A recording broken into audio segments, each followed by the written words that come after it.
The train's whistle pierced the Arizona desert air as it pulled into Copper Falls Station, steam hissing from beneath the iron beast like the dying breath of some mechanical dragon.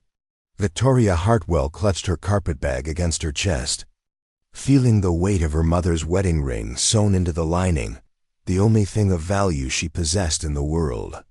Through the grimy window, she could see a handful of wooden buildings scattered across the red earth like dice thrown carelessly by some giant's hand. Before we jump back in, tell us where you're tuning in from, and if this story touches you, make sure you're subscribed because tomorrow I've saved something extra special for you. This was it. The end of the line, literally and figuratively. Victoria stepped onto the platform, her worn boots clicking against the weathered planks. The Arizona sun beat down mercilessly, so different from the gentle warmth of her native Virginia. Everything here seemed harder, sharper, unforgiving. The few people waiting at the station eyed her with a mixture of curiosity and pity, the look reserved for Eastern women who arrived alone with nothing but hope and desperation driving them west. She unfolded the letter from her pocket, the paper, soft from countless readings. Thomas Whitmore's handwriting was bold and confident, each stroke deliberate. "My dear Miss Hartwell," it began, "I am a man of considerable means who has built something substantial in this frontier territory. I seek a woman of refinement and intelligence to share in my success. Your letters suggest you possess both qualities in abundance." What the letter didn't say, what Victoria had read between the lines during their 4-month correspondence, was that Thomas Whitmore carried secrets. His careful phrasing when describing his work, his evasive answers about his past, the way he steered conversations away from certain topics, Victoria had recognized the signs. She understood secrets. After all, she carried plenty of her own. Her father had been a gambler and a drunk who'd lost the family plantation in a card game 3 months before his death.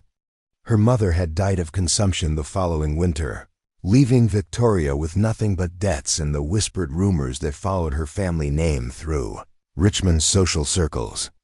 The respectable teaching position she'd secured had lasted only until headmaster. Donnelly discovered her father's reputation and decided that moral character was hereditary. But Victoria Hartwell was no naive flower wilting under adversity. She'd spent her 24 years learning to read people, to understand what they wanted to hear, to present herself as exactly what others needed her to be. If Thomas Whitmore had secrets, well, that simply meant they understood each other. Men with secrets often needed women who wouldn't ask inconvenient questions. "Miss Hartwell?" A gravelly voice interrupted her thoughts. Victoria turned to see a weathered man in his 60s approaching, his hat respectfully removed to reveal thinning gray hair. His clothes were clean but well-worn, speaking of honest work rather than prosperity. "I'm Ben Crawford," he said, offering a slight bow. "Mr. Whitmore sent me to collect you. He's occupied with business matters this afternoon." A flicker of disappointment crossed Victoria's chest, quickly suppressed. Of course a man of Thomas's importance would not abandon his affairs to meet a train. She was a practical woman. She understood priorities. "Mr. Crawford," she nodded graciously. "I trust the journey to Mr. Whitmore's ranch isn't overly long?" Something shifted in Ben's expression, so brief she might have imagined it. "About an hour's ride, miss. I've got the wagon ready." As Ben loaded her single trunk into the back of a sturdy but unremarkable wagon, Victoria noticed his careful attention to her belongings. Not the respectful handling of a servant, but something more protective, almost paternal. When he helped her onto the bench seat, his touch was gentle, as if she were something precious that might break. The wagon rolled through Copper Falls' single main street, and Victoria observed everything with keen attention. The general store, the saloon, the small church with its modest steeple, all the standard fixtures of a frontier town. But she also noticed what wasn't there, the signs of real prosperity that should accompany a man of considerable means. Number Grand bank building, no elaborate storefronts, no evidence of the kind of wealth Thomas had described in his letters. "Mr. Crawford," she ventured as they left the town behind, "you've worked for Mr. Whitmore long?" "Going on 15 years now," Ben replied, his eyes fixed on the road ahead. "Then you've seen his enterprise grow considerably." Another pause, longer this time. "Mr. Whitmore is a complicated man, Miss Hartwell. Good-hearted, but complicated." The warning in his tone was subtle but unmistakable. Victoria filed it away with her other observations. As the wagon climbed into the foothills beyond Copper Falls, the landscape opened up into something genuinely breathtaking. Red rock formations rose like ancient cathedrals against the blue sky, and green valleys nestled between them like emeralds in a jeweler's setting. If nothing else, Thomas Whitmore had chosen a beautiful country to make his fortune. "It's magnificent," Victoria murmured, meaning it. "That it is," Ben agreed, and for the first time since meeting him, his smile seemed genuine. "Mr. Whitmore always said this land gets into a person's blood. Makes it hard to leave, even when maybe you should." The cryptic comment hung in the air. Between them as the wagon crested a ridge, and Victoria got her first glimpse of her new home. The Whitmore ranch spread across a broad valley, but something was immediately wrong with the picture. The main house was substantial enough, a 2-story structure, with a wraparound porch and fresh white paint that gleamed in the afternoon sun. But the outbuildings told a different story. The barn was enormous, far too large for the modest herd of cattle grazing in the nearby pastures. Its fresh construction stood in stark contrast to the weathered corrals and bunkhouse. Most telling of all was the activity around it, men moving with purposeful efficiency, loading and unloading wagons with cargo covered by heavy tarpaulins. "Busy place," Victoria observed carefully. Ben's hands tightened on the reins. "Mr. Whitmore runs a diversified operation." As they drew closer, Victoria could see more details that didn't fit the picture of a simple cattle ranch. The men working around the barn moved with military precision, and several wore revolvers with the casual ease of professional gunmen. The wagons bore no identifying marks, and their drivers kept their faces shadowed beneath wide-brimmed hats. Thomas had described himself as a cattle rancher in his letters, but Victoria was beginning to suspect that description covered only a small portion of the truth. The wagon pulled up to the main house just as the front door opened. Thomas Whitmore stepped onto the porch, and Victoria's breath caught despite herself. His letters had been modest about his appearance, describing himself simply as presentable, but the man who descended the steps was genuinely handsome, tall, and broad-shouldered, with dark hair touched by silver at the temples, and intelligent green eyes that seemed to take in everything at once. He was also nervous. Victoria could see it in the way he adjusted his vest, the slight hesitation in his stride. Whatever secrets Thomas Whitmore carried, her rival was forcing him to confront them. "Miss Hartwell," he said, offering his hand to help her down from the wagon. His voice was deeper than she'd expected, with a slight rasp that suggested a man who'd spent years giving orders. "Welcome to the Copper Crown Ranch." His touch sent an unexpected jolt through her, not the calculating assessment she'd planned, but genuine attraction. Thomas Whitmore was definitely not what she'd expected, in more ways than one. "Mr. Whitmore," she replied, allowing her smile to warm genuinely. "Your home is even more beautiful than your letters suggested." "I hope you'll find it comfortable," he said, though his eyes kept drifting toward the barn where his men continued their mysterious work. "I'm afraid business has kept me occupied today. Perhaps we could speak privately this evening." Victoria nodded, though she filed away his obvious distraction. "Of course, I understand that a man of your diverse interests must have many demands on his time." Something flickered in Thomas's expression, surprise, perhaps, or wariness. Had she revealed too much of her own perceptiveness too soon? Ben cleared his throat. "Where should I put Miss Hartwell's things, Tom?" "The blue room," Thomas replied quickly. "It has the best view of the valley." As Ben carried her trunk inside, Victoria found herself alone with her intended husband for the first time. The silence stretched between them, filled with unspoken questions and careful assessments. "Is your journey comfortable?"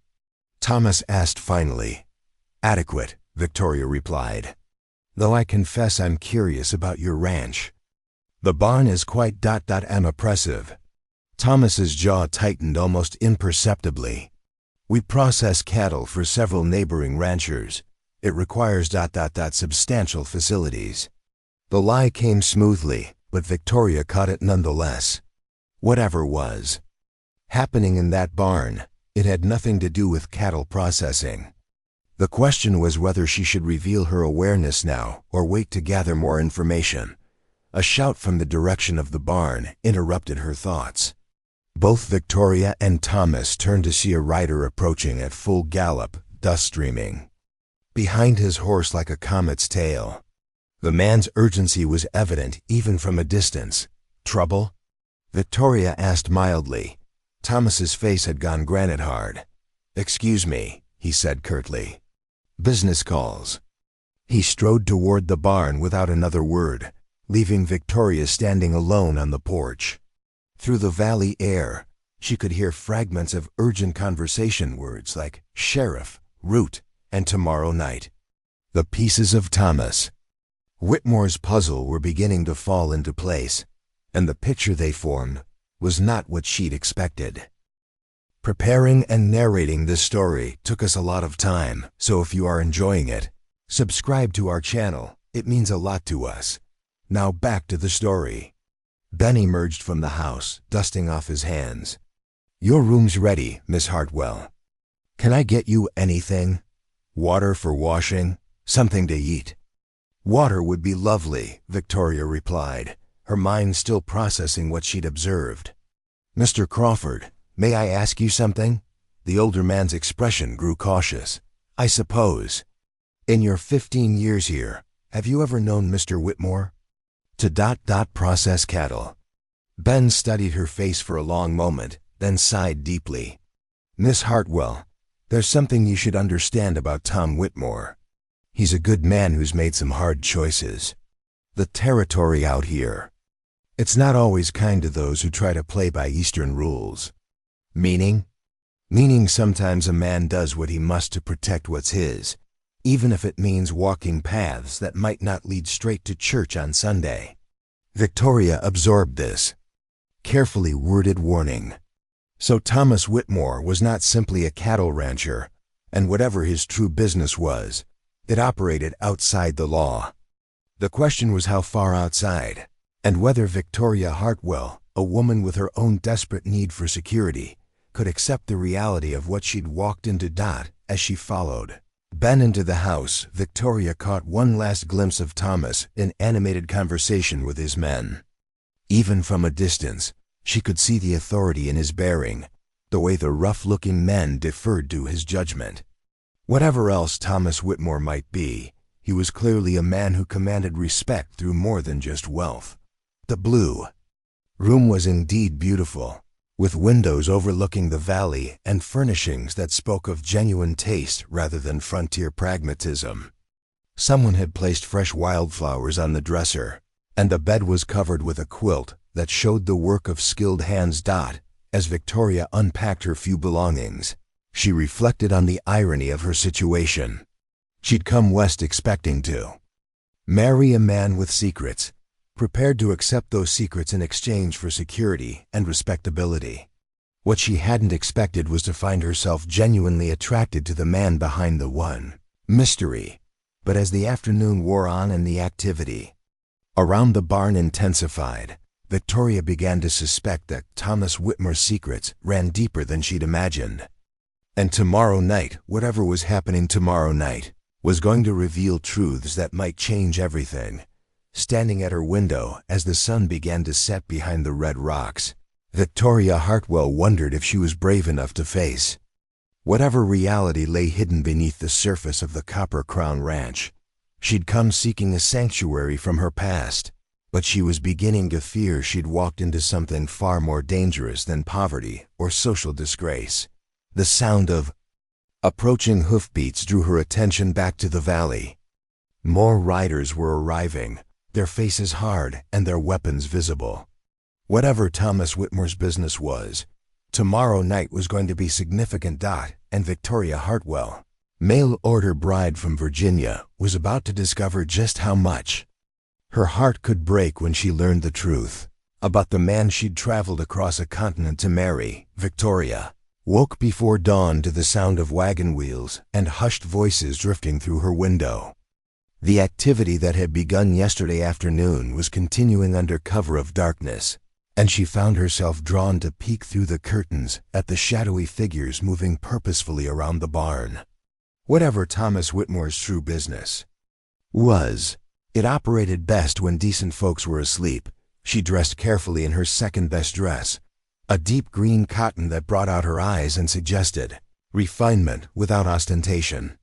If she was going to confront whatever truths this day might bring, she would do so looking like a lady worth respecting. The kitchen was empty when she descended, but the scent of coffee and bacon lingered in the air. A plate sat covered on the table with a note in careful handwriting. Didn't want to wake you. Help yourself to anything you need. Ben. As Victoria poured herself coffee, the back door opened and Thomas entered, his clothes dusty and his face drawn with exhaustion. He stopped short when he saw her, and she caught a flash of something in his expression, guilt, perhaps, or resignation. "You're up early," he said, moving to wash his hands at the basin. "I've always been an early riser," Victoria replied evenly. "I hope I'm not intruding on your morning routines." Thomas glanced at her sharply, clearly trying to assess how much she'd observed. "Ranch work starts before sunrise." "I'm sure that's different from what you're accustomed to in Virginia." "Not as different as you might think," Victoria said, settling at the table with her coffee. "My family raised tobacco before. Circumstances changed. I'm familiar with the demands of agricultural life." She watched Thomas pour his own coffee, noting the way his hands moved with careful precision despite his obvious fatigue. Whatever he'd been doing all night, it had required steady nerves and complete attention. "About our conversation yesterday," Thomas began, settling across from her. "I realize my distraction may have given you the wrong impression." "And what impression would that be?" Thomas studied her face, clearly weighing his words. "That I'm not taking our arrangement seriously. That your arrival here isn't important to me." Victoria sat down, her cup meeting his gaze directly. "Mr. Whitmore, I'm a practical woman. I understand that successful men have responsibilities that don't pause for personal convenience. What concerns me isn't your business demands, it's the nature of that business." The silence that followed was heavy with unspoken truths. Thomas's green eyes searched her face, clearly trying to determine how much she suspected and what she might be willing to accept. "What exactly are you asking me, Miss Hartwell?" "I'm asking whether the man I came west to marry is the same man described in those letters, or whether I've walked into something I should have considered more carefully." Before Thomas could respond, the sound of approaching riders interrupted them. Through the kitchen window, Victoria could see a group of men on horseback cresting the ridge that led to town. Even from a distance, something about their formation suggested official business. Thomas cursed under his breath and stood quickly. "Stay inside," he commanded, his tone sharp with authority. "Whatever happens, don't come out until I give you the all clear." But Victoria had already seen the glint of metal badges in the morning light. "The sheriff?" "Among others," Thomas replied grimly, checking the revolver at his hip. "Victoria, listen to me carefully. You know nothing about anything you might have seen or heard since arriving here. You're a mail-order bride who just arrived yesterday, and that's all you are. Understand?" The urgency in his voice was unmistakable, and Victoria nodded, though her mind was racing. If law enforcement was riding toward the ranch, then Thomas's business was far more serious than she'd imagined. Thomas strode out to meet the riders, and Victoria positioned herself at the window where she could observe without being easily seen. The approaching group consisted of 6 men, led by a heavy-set individual wearing a sheriff's star. Behind him rode what appeared to be a territorial marshal, his authority evident in the way the others deferred to his position. "Morning, Sheriff." "Kowalski," Thomas called out, his voice carrying the easy confidence of a man with nothing to hide. "Marshal Davidson." "What brings you gentlemen out to the Copper Crown so early?" Sheriff Kowalski, a man whose bulk suggested he enjoyed the finer things in life, perhaps too much, leaned forward in his saddle. "Got reports of unusual activity in this area, Whitmore. Wagon traffic at odd hours, strangers coming and going. Thought we'd take a look around." "Happy to accommodate," Thomas replied smoothly. "Though I'm not sure what you expect to find on a working cattle ranch." Marshal Davidson, a lean man with cold eyes and a military bearing, spoke for the first time. "We're investigating reports of illegal shipments moving through this territory. Contraband that's finding its way to markets where it shouldn't be." Victoria's breath caught. Contraband meant smuggling, which was a federal crime.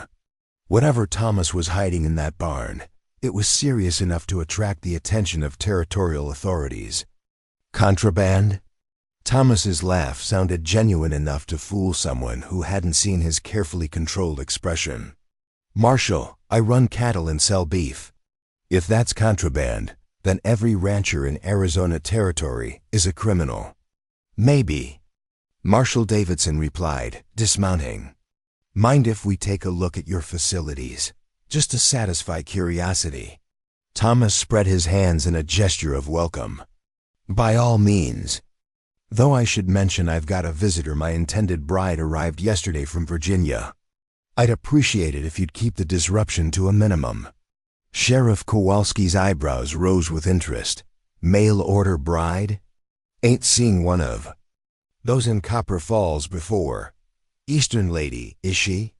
"She is," Thomas confirmed. "Miss Victoria Hartwell from Richmond.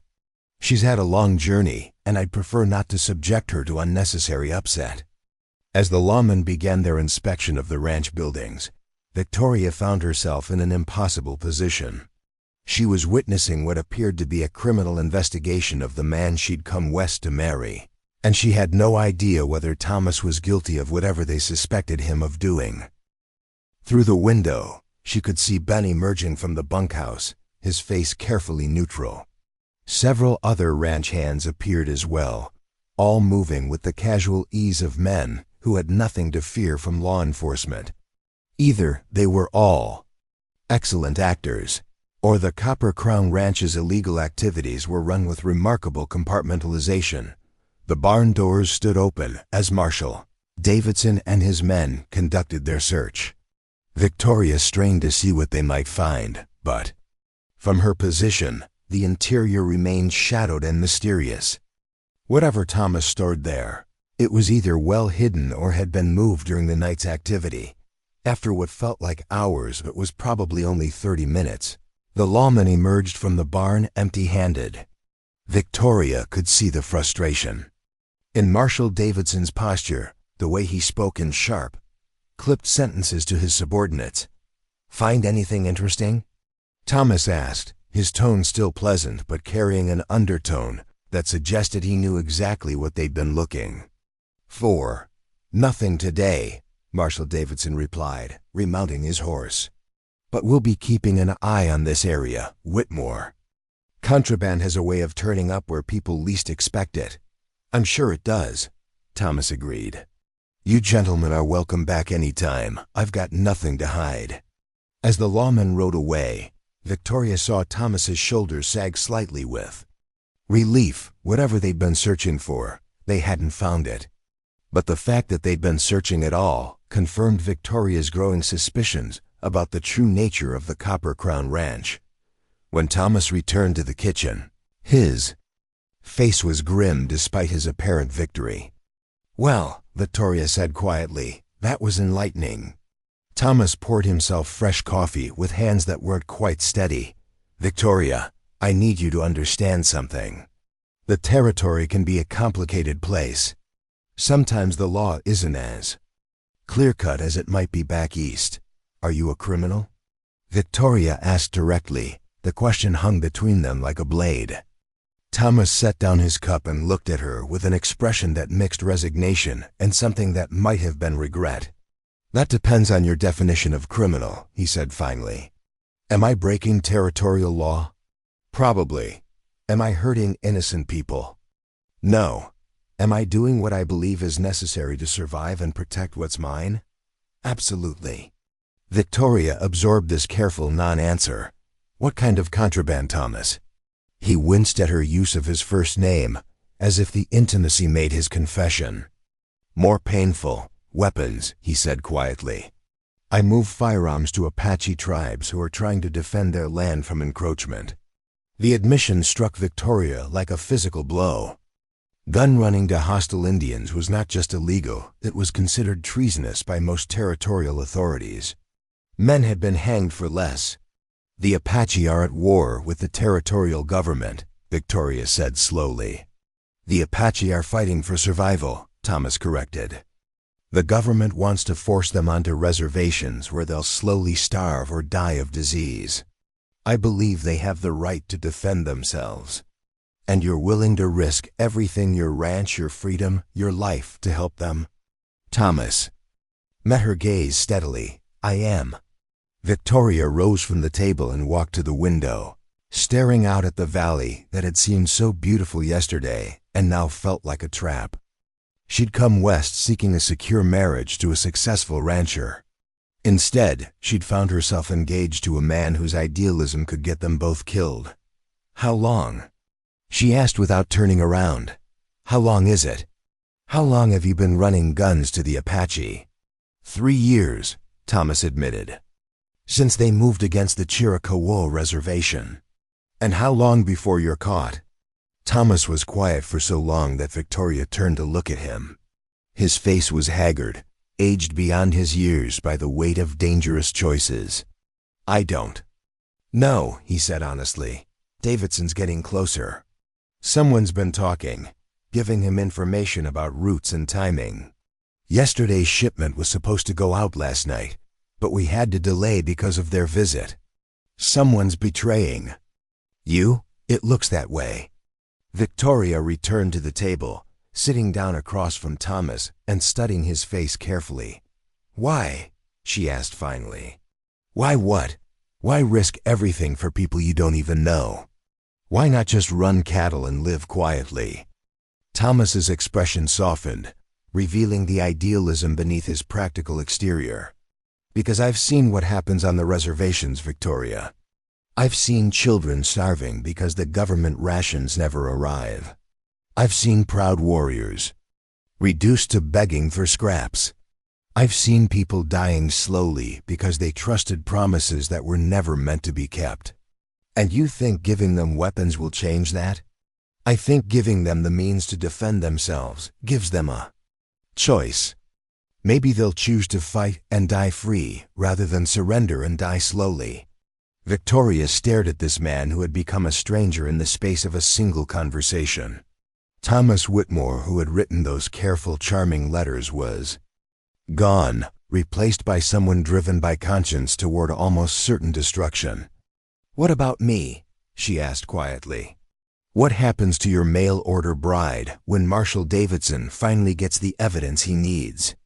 Thomas's face crumpled with what looked like genuine anguish. I don't know, he whispered. God help me, Victoria. I don't know. I brought you here thinking ... hoping ... that maybe I could have both, a normal life and the work I believe in. But seeing those badges this morning, knowing how close they're getting. He reached across the table as if to take her hand, then stopped, apparently realizing he had no right to seek comfort from the woman whose life he'd inadvertently endangered. I'm sorry, he said simply. You didn't sign up for this. You came here in good faith, expecting to marry a respectable rancher. Instead, You've walked into the middle of something that could destroy us both." Victoria studied his face, the genuine remorse, the exhaustion, the stubborn idealism that was going to get him killed. Despite everything, despite the danger and the lies and the impossible situation, she found herself still attracted to this complicated man who valued principle over safety. "What are you asking me to do?" she said finally. "I'm asking you to leave," Thomas replied, his voice barely audible. "Ben can drive you back to town this afternoon. I'll give you money for the train fare back east, enough to start over somewhere. Safe. And if I choose to stay?" Thomas looked up at her with surprise and something that might have been hope. "If you stay, you become part of this. There's no half measures, Victoria. Either you're with me completely, knowing the risks and accepting them, or you need to leave before it's too late." Victoria rose from the table and walked to the window again, looking out at the valley where Thomas Whitmore had chosen to make his stand against what he saw as injustice. The morning sun was climbing higher, burning off the desert mist and revealing the harsh beauty of the landscape in sharp relief. She thought of her alternatives. Return to Richmond and face the whispers about her family's disgrace. Try to find work in another city where her father's reputation hadn't preceded her. Accept charity from distant relatives who had already made clear their disapproval of her. Circumstances. Or stay here with a man whose conscience was going to get him hanged, and probably her along with him. Victoria Hartwell had spent her entire life making practical choices, calculating odds, accepting the least risky of available options. For once in her carefully managed existence, she found herself facing a decision that had nothing to do with practicality and everything to do with the kind of person she wanted to be. "I need time to think," she said finally. Thomas nodded, understanding. In his eyes, "Of course, take all the time you need. But Victoria... don't take too long. Things are moving faster than I'd hoped, and soon there may not be a choice to make." As if to underscore his words, the sound of approaching hoofbeats announced another visitor. Through the window, Victoria could see a lone rider approaching. Fast, dust streaming behind his horse. Thomas was already reaching for his gun when the rider pulled up at the house. It was one of his men, his face tight with urgency. "Boss," the man called out, "we got problems. Big ones. Word is Davidson's got an inside man, and there's a raid planned for tonight. They know about the shipment." Thomas closed his eyes briefly, then opened them with the look of a man accepting his fate. "How much time do we have?" "Maybe 6 hours before they move. The Apache are expecting those rifles, Tom. Chief Nature's people are counting on them." Victoria watched this exchange with growing understanding. Thomas wasn't just risking his own life for his principles. He was risking the lives of people who were depending on him. The weight of that responsibility was visible in every line of his body. "Get word to the others," Thomas commanded. "We move the shipment now, before Davidson can set up his trap." As the rider spurred his horse back toward the barn, Thomas turned to Victoria with an expression of profound regret. "I'm sorry," he said. "Your decision just got a lot more urgent. In 6 hours, this ranch is going to be the center of a federal raid. If you're going to leave Victoria, it has to be now." Victoria looked at this man who had inadvertently dragged her into the middle of a crisis that could destroy them both. He was offering her escape, but she could see in his eyes that he hoped she would choose to stay. The question was whether Victoria Hartwell had the courage to love a man whose principles mattered more to him than his own life or hers. Outside, the sounds of urgent preparation had begun again as Thomas's men readied themselves for what might be their final mission. And Victoria stood at the crossroads of her carefully planned life, knowing that whatever choice she made in the next few minutes would determine not just her future, but the kind of woman she was willing to become. Victoria stood frozen in the kitchen doorway as chaos erupted around the Copper Crown Ranch. Thomas's men moved with military precision, loading weapons and supplies into specially modified wagons. while keeping one eye on the horizon for signs of Marshal Davidson's return. The morning that had begun with coffee and careful conversation had transformed into something that felt like preparation for war. "Miss Hartwell." Ben Crawford appeared at her elbow, his weathered face creased with concern. "Tom asked me to get the wagon ready for your departure. You'll want to gather your things quickly." Victoria looked at the older man who had shown her such kindness since her arrival. "Ben, how long have you known about all this?" Ben glanced around to ensure they wouldn't be overheard, then guided her toward the parlor where they could speak privately. "From the beginning," he admitted quietly. "I was with Tom when he first encountered Apache refugees 3 years ago. Families driven from their land, children with bellies swollen from hunger. Tom couldn't turn away from that kind of suffering. But you could have been killed. All of you could have been hanged for treason." Ben's expression grew thoughtful. "Miss Hartwell, I've lived through a war that split this country in half. I've seen what happens when good people stand by and do nothing while others suffer. Tom Whitmore isn't perfect, but he's the kind of man who sees injustice and tries to fix it. That's rare in this world." Through the parlor window, Victoria could see Thomas directing the loading of the wagons. Even in crisis, his authority was absolute, his commands clear and decisive. Whatever else he might be, Thomas Whitmore was a natural leader who inspired loyalty in dangerous men. "What will happen to him?" Victoria asked. "If we get the weapons through to Chief Nache's people tonight, they'll have a fighting chance when the cavalry comes for them next month. If we down single quotes Ben shrugged. Well, those Apache children will die slowly on the reservation instead of quickly defending their homeland. And Thomas? Tom's made his peace with whatever consequences come. He knew from the start this work would probably kill him eventually. The only thing that's changed is that now he's got something to regret leaving behind." Victoria turned from the window. "Meaning?" Ben studied her with eyes that had seen too much of the world's cruelty to be fooled by pretense.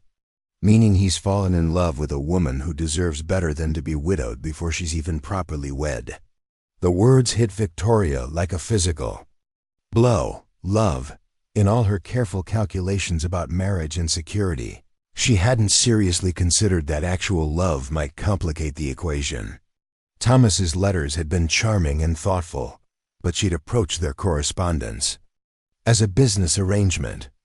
The idea that genuine feeling had developed on his side, and perhaps her own, changed everything.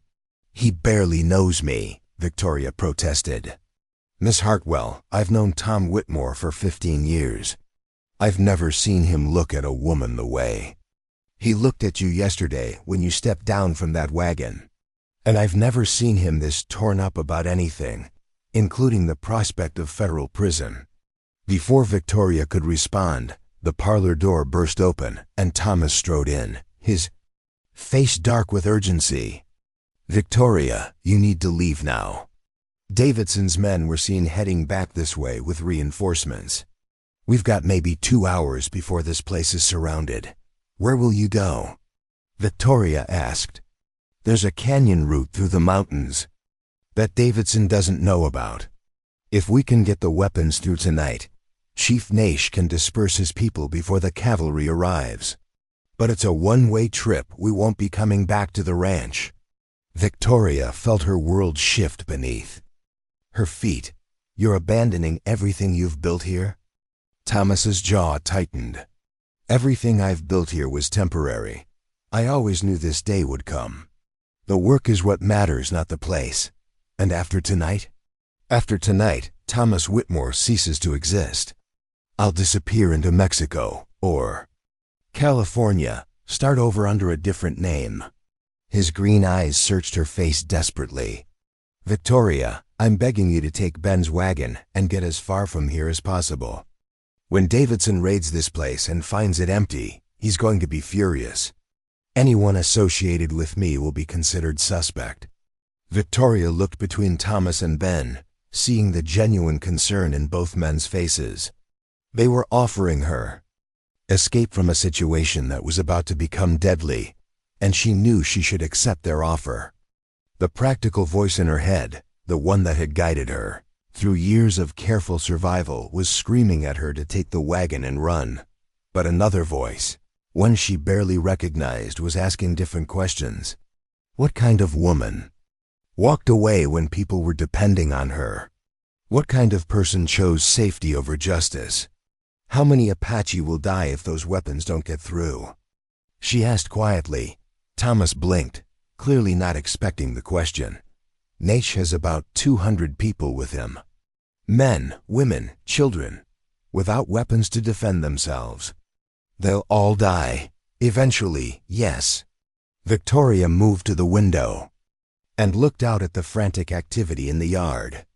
She thought about the comfortable life she'd imagined when she first answered Thomas's advertisement. A respectable marriage, financial security, social standing in a frontier community. All of it was dissolving like smoke, replaced by something far more dangerous and uncertain, but also something more meaningful. I have an idea, she said finally. Both men turned to her with expressions of surprise. What if Marshal Davidson found something when he raided the ranch tonight? What if he discovered evidence that Thomas Whitmore was indeed a criminal, but one who was already gone? Thomas frowned. I don't understand. Victoria turned from the window, her mind working rapidly through the possibilities. Davidson needs to justify his investigation to his superiors. If he raids the ranch and finds nothing, he looks incompetent. But if he finds evidence of criminal activity, even if the criminal has escaped, he can claim victory. You're suggesting we leave evidence behind? Ben asked. I'm suggesting we give him a different criminal to blame. Someone whose guilt would explain everything, but whose capture would be impossible. Thomas shook his head. Victoria, you're not making sense. What if Victoria Hartwell, mail-order bride from Virginia, was actually an undercover federal agent, investigating illegal weapons smuggling? What if she discovered the truth about the Copper Crown Ranch and tried to arrest Thomas Whitmore, but he escaped during the confrontation? The silence that followed was deafening. Thomas and Ben stared at her as if she'd spoken in a foreign language. That's insane, Thomas said finally. Is it? Davidson knows a mail-order bride arrived here 2 days ago. If he finds evidence that she was actually a federal agent working undercover, and that she was killed trying to stop the weapons shipment, it explains everything. He gets his criminal, his justification for the investigation, and a tragic story about a brave agent who died in the line of duty. Ben's eyes widened with understanding. And Victoria Hartwell disappears, presumed dead, while someone else escapes with Tom. Someone else with different papers, a different identity. Someone who could help get those weapons to Chief Nate, and then disappear into Mexico. Thomas was staring at her with an expression she couldn't read. Victoria, what you're suggesting, it means giving up your entire life. Your name, your identity, everything you've ever been. What life? Victoria asked with more bitterness than she'd intended. I'm a disgraced woman from a family of gamblers and drunkards. I have no money, no prospects, no future worth preserving.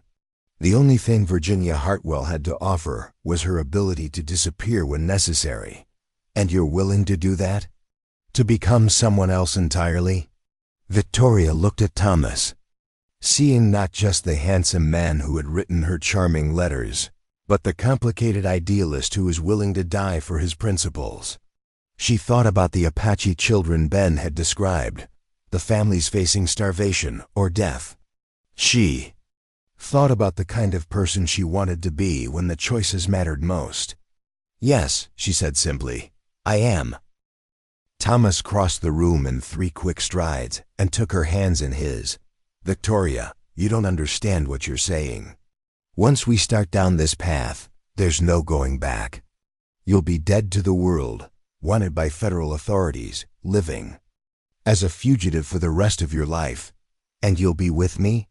The question hung between them, carrying weight far beyond its simple words. Thomas searched her face, looking for doubt or fear or second thoughts. "If you want me to be," he said.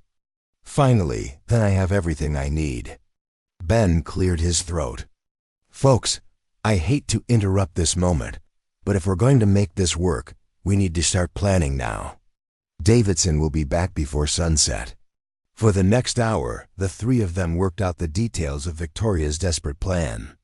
Ben would create the evidence needed to support the undercover agent's story-forged documents. A fake badge, a letter of introduction that would appear authentic to cursory examination. Thomas would stage signs of a struggle in the house, complete with bloodstains that would suggest Victoria had been killed trying to prevent his escape. Most importantly, they would create a new identity for Victoria herself. Papers that identified her as Maria Santos, a Mexican woman who had been working as a housekeeper at the ranch. Someone whose disappearance wouldn't merit federal investigation. The language barrier could work in your favor, Ben pointed out as he worked on the forged documents. "If anyone questions you, just speak Spanish and act frightened. Most territorial officials don't bother with Mexican servants." "I don't speak Spanish," Victoria pointed out. "I do," Thomas said. "I'll teach you enough to get by." The important thing is that Maria Santos is someone completely different from Victoria Hartwell. Different background, different personality, different everything. As the afternoon progressed, Victoria found herself watching Thomas work with his men to prepare for the night's mission. The weapons were carefully packed in wagons designed to look like they were carrying ranch supplies. Routes were planned and contingencies discussed. Everyone involved understood that failure meant death, either at the hands of federal authorities or Apache enemies who would assume betrayal. "Nervous?" Ben asked, finding Victoria alone on the porch as the sun began to set. "Terrified," Victoria admitted, "but also, I don't know how to explain it. For the first time in my life, I feel like I'm doing something that matters. Tom's a good man, Miss Hartwell. He'll take care of you. What if he changes his mind? What if he decides I'm more trouble than I'm worth?" Ben smiled, the expression transforming his weathered features. "Miss Hartwell, I've watched that boy fall in love with you over the course of 2 days. He'd rather face a firing squad than let anything happen to you." "Love," Victoria repeated softly. "It seems impossible. Love usually does. That's what makes it worth the risk." As darkness fell over the valley, Thomas's men began moving the wagons toward the canyon route that would take them to Chief Naish's hidden camp. The barn that had been bustling with activity all day was now empty except for the evidence they'd planted for Marshal Davidson to find. Thomas found Victoria in the kitchen, where she was burning the letters they'd exchanged during their courtship. The flames consumed months of careful correspondence, reducing their paper romance to ash and smoke. "Ready?" he asked quietly. Victoria looked around the kitchen that had briefly felt like home, then at the man who was offering her a future she'd never imagined wanting. "Ready." They slipped out the back door and made their way to where Ben waited with 2 horses.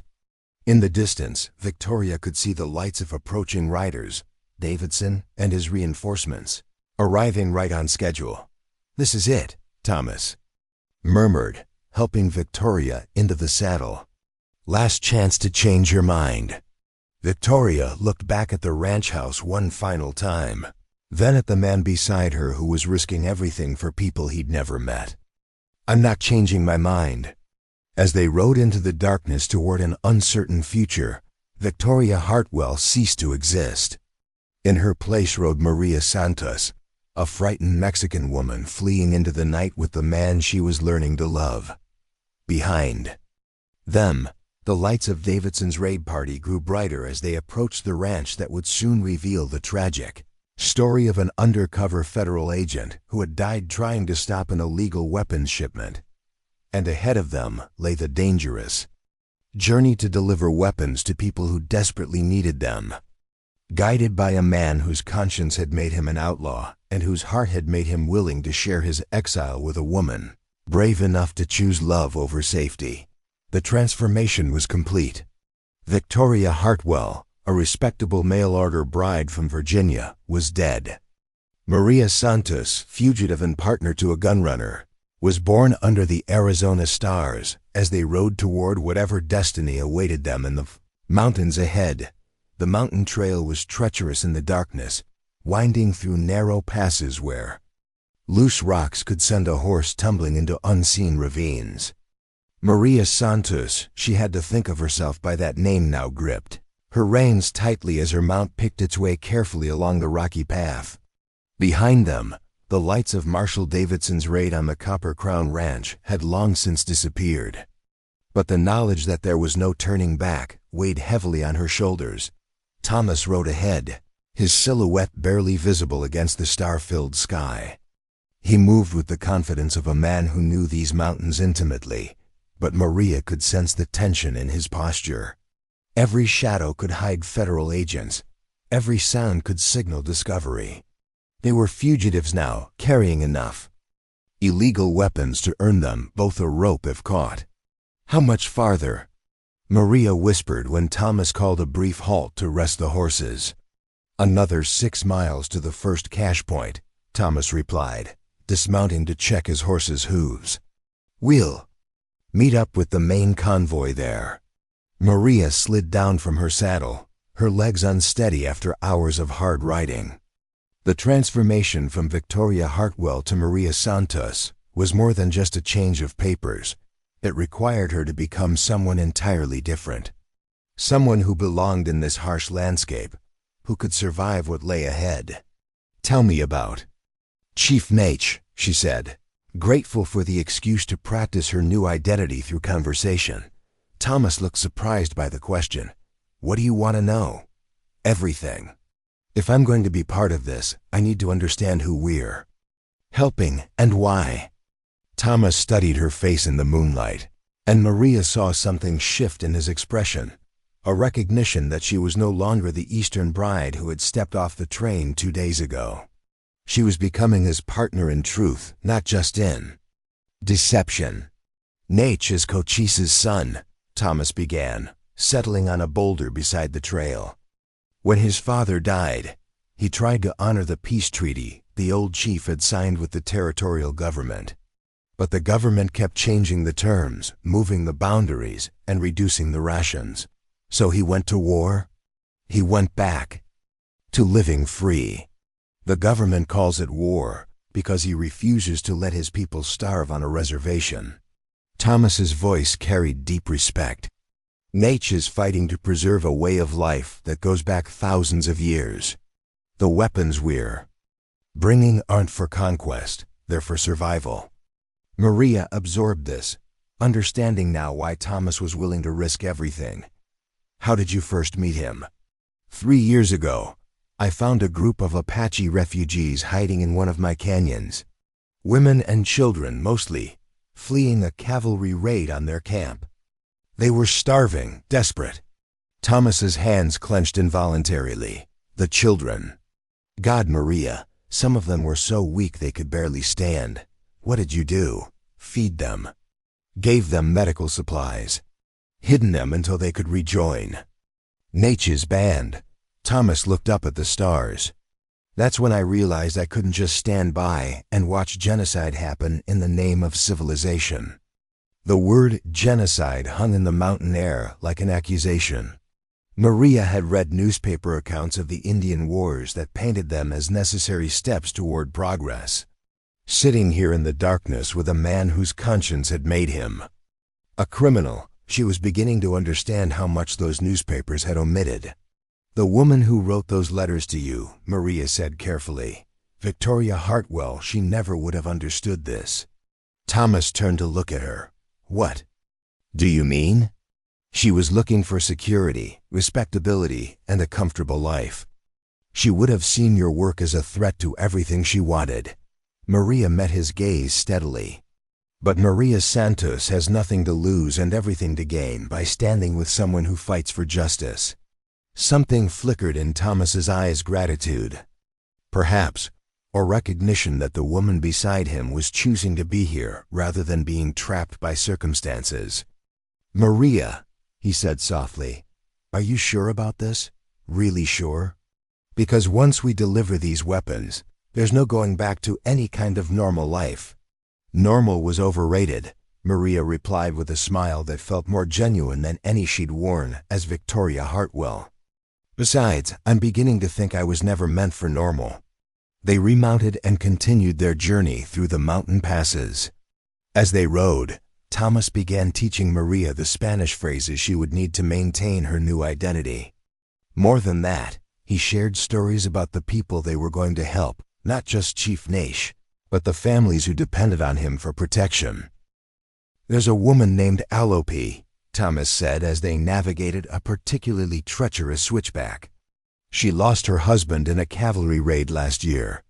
Now she's raising 3 children alone, trying to keep them fed and safe while living on the Vailo." "Run. How old are the children?" "The oldest is maybe 10. The youngest can't be more than 4. Thomas's voice carried pain. "When I see them, I think about what kind of world we're creating, what kind of legacy we're leaving." Maria understood. The abstract concept of helping Apache resistance had become intensely personal through Thomas's stories. These weren't faceless enemies of civilization. They were families fighting for survival. As dawn approached, they reached the rendezvous point, a hidden canyon where Thomas's men had been waiting with the weapon-laden wagons. Maria counted 8 men, all armed and alert, their faces bearing the hard lines of those who lived constantly on the edge of violence. "Boss," one of them called out as Thomas and Maria rode into the camp, "thought you might not make it. Davidson hit the ranch about an hour after you left." "Find anything?" Thomas asked, dismounting. "Everything we planted. Far as he knows, that federal agent got herself killed trying to stop us, and we scattered to the winds with the weapons." Maria felt a strange sensation, relief mixed with grief. Victoria Hartwell was officially dead, killed in the line of duty trying to stop illegal gun smuggling. The newspapers would probably call her a hero, never knowing that she had chosen to become the criminal instead. "And our guest here must be Maria," the man continued, his eyes taking in Maria's appearance with professional assessment. "She looks the part." "I am Maria Santos," she replied in careful Spanish, grateful for Thomas's quick lessons. I worked."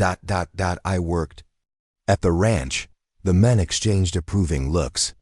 Whatever test she had just passed, Maria was relieved to have succeeded. Over the next several hours, as they prepared for the final push to Chief Naish's camp, Maria found herself integrated into the group with surprising ease. These were not the desperate criminals she might have expected, but men bound together by shared purpose and mutual respect. They treated Thomas as their leader, not through fear, but through genuine loyalty. "You're not what I expected," one of them, a man named Carlos, confided to Maria as they loaded supplies. "What did you expect? Another Eastern lady who'd slow us down and complain about the hardships?" Carlos grinned. Instead, Tom found himself a woman with steel in her spine. The comment warmed Maria more than it should have. These men accepted her not because of any deception, but because they recognized her willingness to share their risks. As they prepared to move out for the final leg of their journey, Thomas pulled Maria aside. "There's something you need to understand about what we're about to see," he said quietly. "Naish's people are living under conditions that, well, they're harsh. They're constantly moving, always watching for cavalry patrols. They have very little food, inadequate shelter. It's not going to be easy to witness. I understand, do you? Maria, these people are dying slowly. The weapons we're bringing might help them fight back, but they won't solve the larger problem. We're buying them time, not salvation." Maria looked into Thomas's green eyes and saw the weight of impossible choices. Sometimes buying time is enough. Sometimes it's the difference between dignity and despair. Thomas nodded, seeming satisfied with her answer. "Stay close to me when we reach the camp. Some of Naish's warriors might not understand what you're doing there." The final approach to Chief Naish's hidden stronghold, took them through terrain that seemed designed by nature to repel invaders. The canyon twisted and narrowed until the wagons could barely pass between towering rock walls. Hidden sentries appeared and disappeared like ghosts, escorting the convoy deeper into Apache territory. When they finally emerged into the hidden valley that served as the tribe's temporary home, Maria felt her breath catch. The camp was a collection of traditional wickiups and makeshift shelters scattered across the canyon floor. Smoke rose from cooking fires where women prepared meager meals from whatever food was available. Children played between the shelters, their laughter a defiant sound in the face of their circumstances. But it was the faces that struck Maria most powerfully. The adults bore expressions of constant vigilance, their eyes scanning the horizon, even as they went about daily tasks. These were people who had learned to live with the knowledge that death could come without warning, that everything they built might have to be abandoned at a moment's notice. Chief Nate himself emerged from the largest wickiup as Thomas's convoy entered the camp. He was a man of perhaps 40, his bearing combining the dignity of traditional leadership with the practical alertness of a military commander. When his eyes fell on Maria, she saw immediate suspicion. "Thomas Whitmore," Nate said in accented English, "you bring strangers to our sanctuary." "This is Maria Santos," Thomas replied in Spanish before switching to what Maria assumed was Apache. The conversation that followed was brief but intense, with Nate's eyes never leaving Maria's face. Finally, the chief nodded and spoke directly to Maria in Spanish. "You are welcome here, Maria Santos. Any friend of Thomas Whitmore is protected." "By my word." "Gracias, Chief Nate," Maria replied carefully. "I am honored to be here." What followed was a complex dance of unloading weapons, distributing ammunition, and ensuring that every warrior understood how to use the new rifles effectively. Maria found herself helping wherever she could, translating between English and Spanish speakers, assisting with medical supplies they had brought, even helping to prepare food for the men who had risked their lives to make the delivery possible. As she worked, Maria became aware that she was being watched, not with suspicion, but with curiosity. The Apache women seemed intrigued by this Mexican woman who had arrived with the gunrunners, who spoke their men's language but worked with her hands like one of them. "You are not what you appear to be," said a voice behind her. Maria turned to find an elderly Apache woman studying her with eyes that seemed to see everything. The woman's face was weathered by decades of desert sun, but her gaze was sharp with intelligence. "I am Maria Santos," Maria replied in Spanish, maintaining her assumed identity. The old woman smiled and continued in Spanish. "I am called grandmother by everyone here, though I have outlived most of my blood family. I have lived long enough to recognize when someone is wearing a face that does not belong to them." Maria felt her heart race, but she kept her expression calm. "I don't understand." "You understand perfectly. The question is whether the face you wear now is closer to your true self than the one you wore before." Before Maria could respond, the old woman moved away, leaving her shaken by the encounter. Had her deception been so transparent, or did this woman possess some uncanny ability to see through pretense?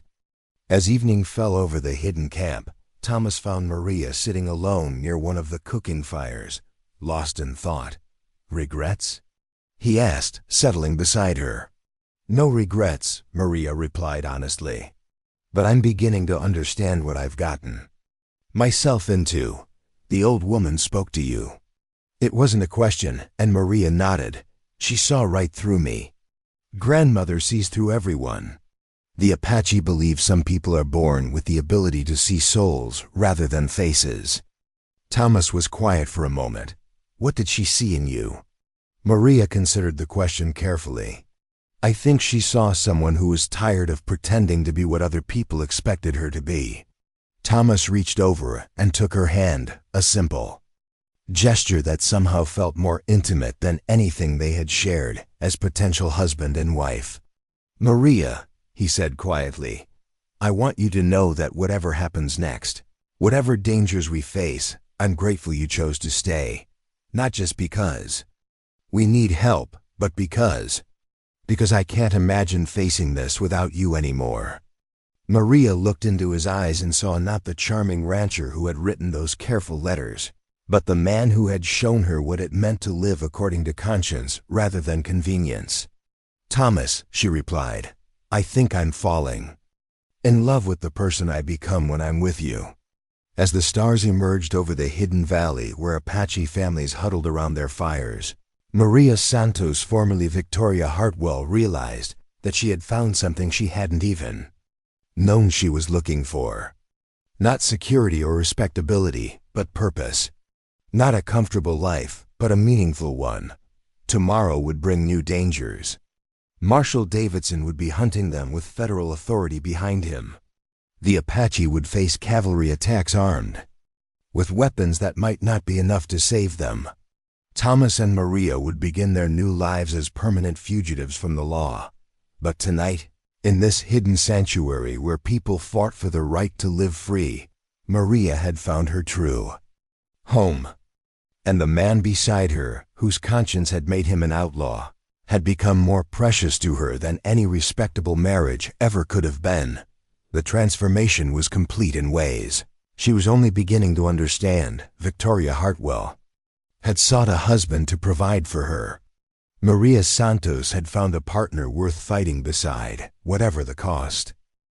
Maria woke to the sound of urgent voices and running feet echoing through the hidden canyon. Dawn was still an hour away, but the Apache camp was already alive with frantic activity. Warriors grabbed weapons and disappeared into defensive positions among the rocks while women began the practiced routine of breaking camp with desperate efficiency. Thomas was gone from the bedroll beside hers.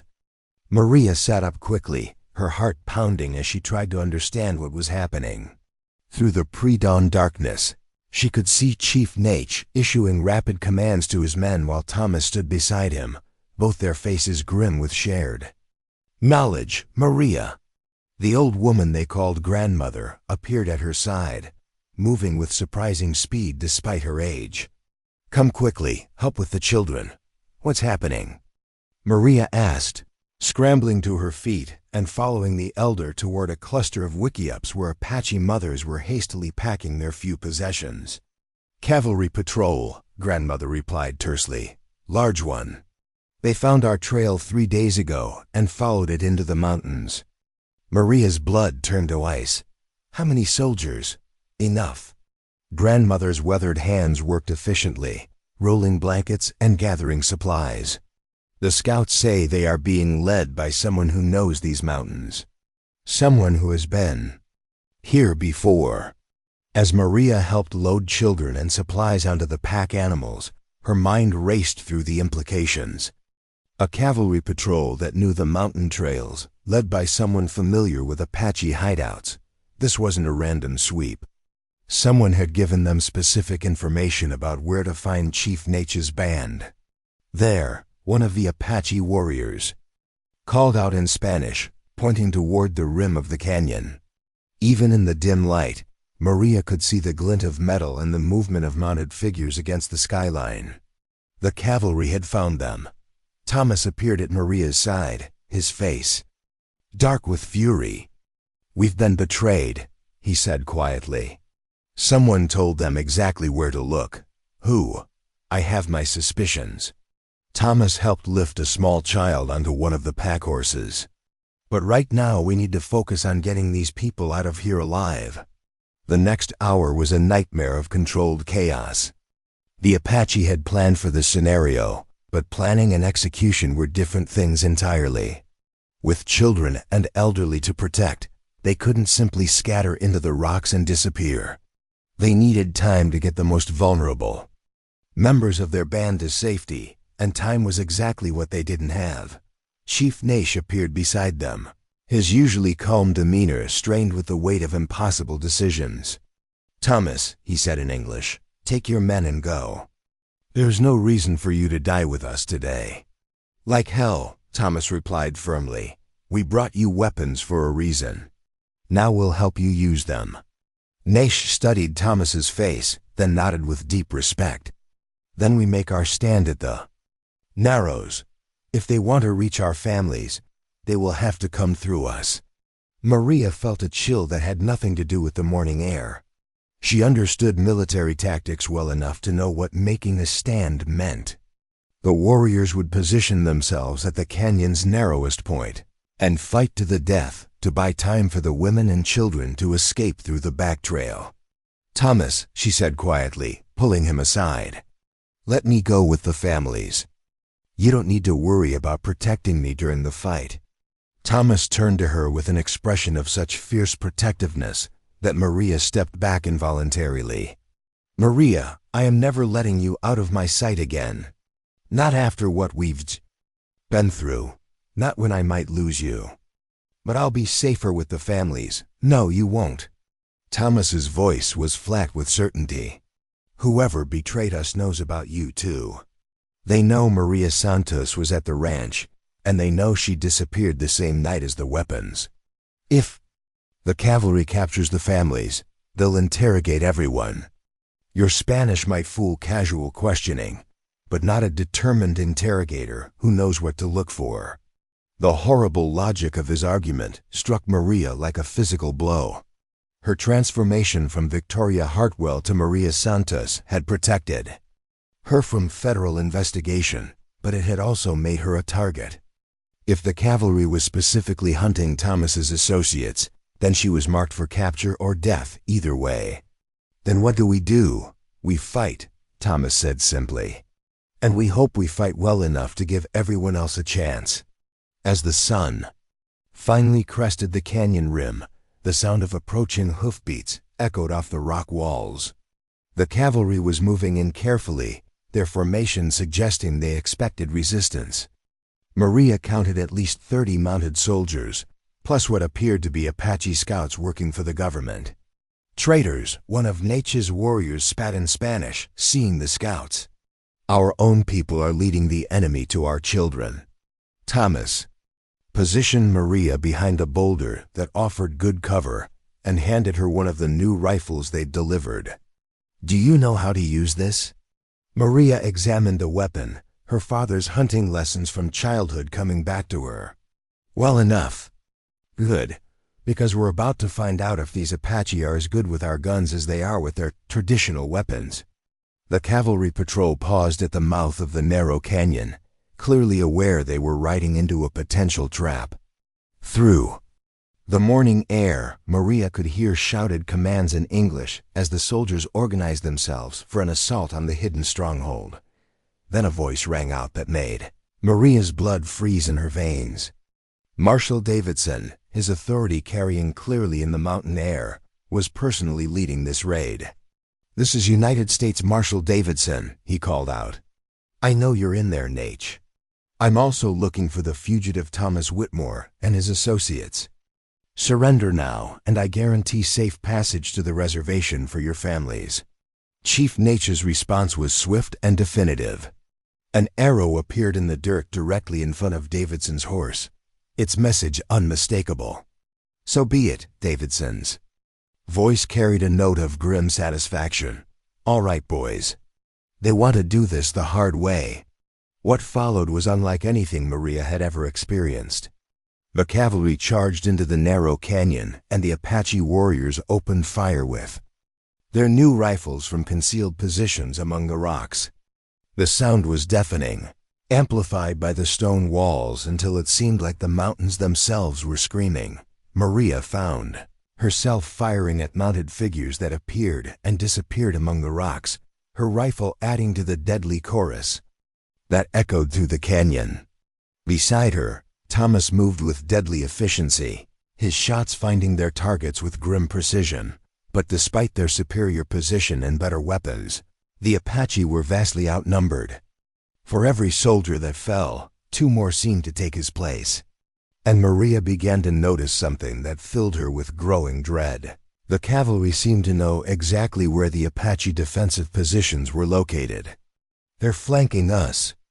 "On the left," Thomas called out, pointing to where soldiers were working their way up. the canyon wall to positions that would give them clear shots at the defenders. How do they know our positions? Chief Naish demanded, appearing beside them with blood streaming from a wound on his arm. The answer came in the form of signal mirrors, flashing from the canyon rim, Apache scouts providing real-time intelligence to the attacking cavalry. The betrayal was complete and devastating. "We have to fall back," Thomas said grimly.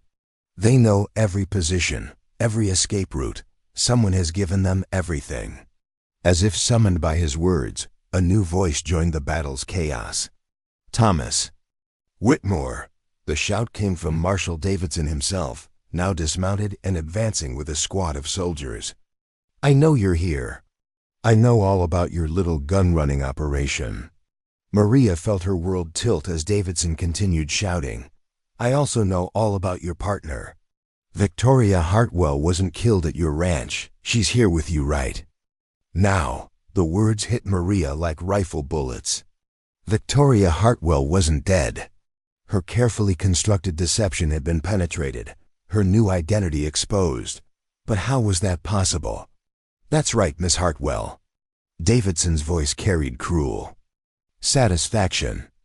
"Did you really think we'd believe that amateur stage dressing at the ranch? Did you think we wouldn't notice that the bloodstains were from a pig, not a person?" Thomas looked at Maria with growing horror as Davidson's revelation continued. "We know you faked your death. We know you're running with these Apache terrorists. And we know you're going to hang for treason when we drag you back to face justice." "How?" Maria whispered, her voice barely audible over the gunfire. Thomas's face had gone pale with understanding. "Someone told them," he said flatly. "Someone who knew every detail of our plan." The betrayal cut deeper than any physical wound. Not only had someone revealed the location of Naish's camp and the positions of his warriors, but they had also exposed Maria's assumed death as a fraud. Every aspect of their carefully planned deception had been compromised. "Boss," one of Thomas's men appeared beside them, his shirt bloody from a shoulder wound. "Carlos is dead. Jimmy's pinned down behind the rocks. We're getting cut to pieces." As if to emphasize his point, a bullet struck the boulder protecting Maria, sending rock chips flying. The cavalry was advancing methodically, using their superior numbers and inside knowledge to eliminate the Apache positions one by one. "Fall back." "To position 2, Thomas commanded. "Cover the family's retreat." But as they moved deeper into the canyon, Maria saw something that made her heart sink. Cavalry soldiers were already positioned on the back trail, the escape route the families were supposed to use. The trap was complete. "Thomas," she said, quietly, pointing toward the blocked escape route. Thomas followed her gaze and cursed with a vehemence that would have shocked Victoria Hartwell, but seemed perfectly appropriate to Maria Santos. "They're not trying to capture us," he realized. "They're trying to exterminate us, all of us." The full scope of the betrayal was becoming clear.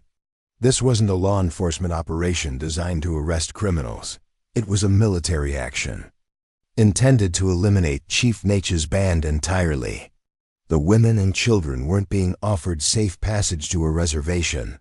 They were being herded into a killing ground. "Naish needs to know," Maria said. But Chief Naish was already moving. Among his warriors, his face grim with the same realization. This was not a battle they could win through superior tactics or better weapons. They were facing annihilation. As the cavalry tightened their noose around the hidden camp, Maria found herself thinking not about the comfortable life she'd abandoned, or the respectable marriage she'd never have, but about the Apache children she'd helped load onto pack animals just hours earlier. Beautiful, innocent children who were about to die because someone had sold their location for federal gold. "Maria," Thomas said quietly, appearing beside her as bullets whined overhead. "I need you to know something." "What?" "I don't regret any of this. Not bringing you here, not falling in love with you, not fighting beside you." His green eyes were steady despite the chaos around them. If we're going to die today, I want to die knowing that we chose to stand for something that mattered. Maria looked at this man who had shown her what it meant to live according to conscience rather than convenience, who had loved her enough to accept her transformation from respectable bride to fugitive partner. "Thomas," she said, raising her voice over the sound of gunfire, "I love you." Not Thomas the rancher or Thomas the gunrunner, but Thomas the man who taught me what it means to be brave. As she spoke, a new sound joined the battle symphony, the war cries of Apache warriors making their final charge.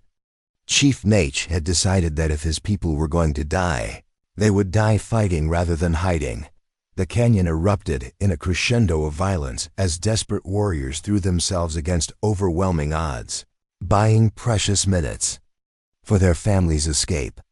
Maria found herself swept up in the charge, her rifle firing until it was empty, then reloading and firing again. But even as she fought, Maria knew the battle was already lost. The betrayal had been too complete, the trap too perfectly planned.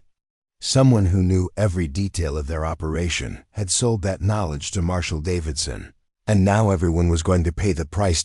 As cavalry bullets filled the air around them and Apache war cries echoed off the canyon walls, Maria Santos, formerly Victoria, heart well prepared to face whatever came next with the man she loved beside her, and the conviction that they had chosen to fight for something worth dying for. The storm had broken with devastating force, but in its fury, Maria had discovered who she truly was beneath all the masks she'd worn. And that knowledge, even in the face of death, felt like a kind of victory. The battle in the canyon had raged for 2 hours when Maria noticed something that changed everything. Among the Apache scouts working with the cavalry, she recognized a face that made her blood run cold. Ben Crawford, the kindly ranch foreman who had shown her such paternal concern, was signaling troop movements to Marshal Davidson's forces. "Thomas," she gasped, grabbing his arm as he reloaded his rifle. "Look at the canyon rim, 3rd position from the left." Thomas followed her gaze, and Maria watched the color drain from his face as he spotted his most trusted employee directing cavalry forces toward hidden Apache positions. "Ben," Thomas whispered, the name carrying the weight of 15 years of betrayed friendship. "Dear God, Ben." The revelation hit Maria like a physical blow. Ben Crawford hadn't just betrayed their location, he had engineered the entire trap. He knew about Maria's false identity because he had helped create it. He knew the escape routes because he had helped plan them. Every detail of their operation had been compromised from the beginning by the one man Thomas trusted above all others. "How long?" Maria asked, though she dreaded the answer. "From the start," Thomas replied, his voice hollow with understanding. Ben never believed in the cause. He was reporting to Davidson the entire time, probably getting paid for every piece of information. As if sensing their discovery, Ben Crawford turned from his position on the canyon rim and looked directly down at them. Even from a distance, Maria could see the guilt and resignation in his weathered features. He raised one hand, whether in apology or farewell, she couldn't tell, then disappeared back into the cavalry positions. "Thomas!" Chief Nish's voice cut through the gunfire as the Apache leader worked his way toward them, blood streaming from multiple wounds. "Your man, the one you trusted, he has told them about the sacred cave." Thomas looked stricken. "What sacred cave?" "The old refuge, hidden behind the waterfall, where our women and children wait." Nature's eyes burned with fury. "They know about the secret entrance. They are moving soldiers there now." Maria felt her world collapse. The families they had fought so desperately to protect were trapped in a cave that was no longer secret. Ben's betrayal had doomed not just the warriors, but every innocent person they had died trying to save. "How many soldiers?" Thomas asked grimly. "Too many," Nature replied. "But the entrance is narrow. A few good fighters could hold it while the families escaped through the old mining tunnel." "What mining tunnel?" Nate looked surprised. "Your man Ben never told you?" There is an abandoned mine shaft that connects to the cave system. It comes out 3 miles east, beyond the cavalry positions. Thomas stared at the Apache chief with dawning hope. Ben never mentioned any mining tunnel. Because he did not know about it, Nate said with grim satisfaction.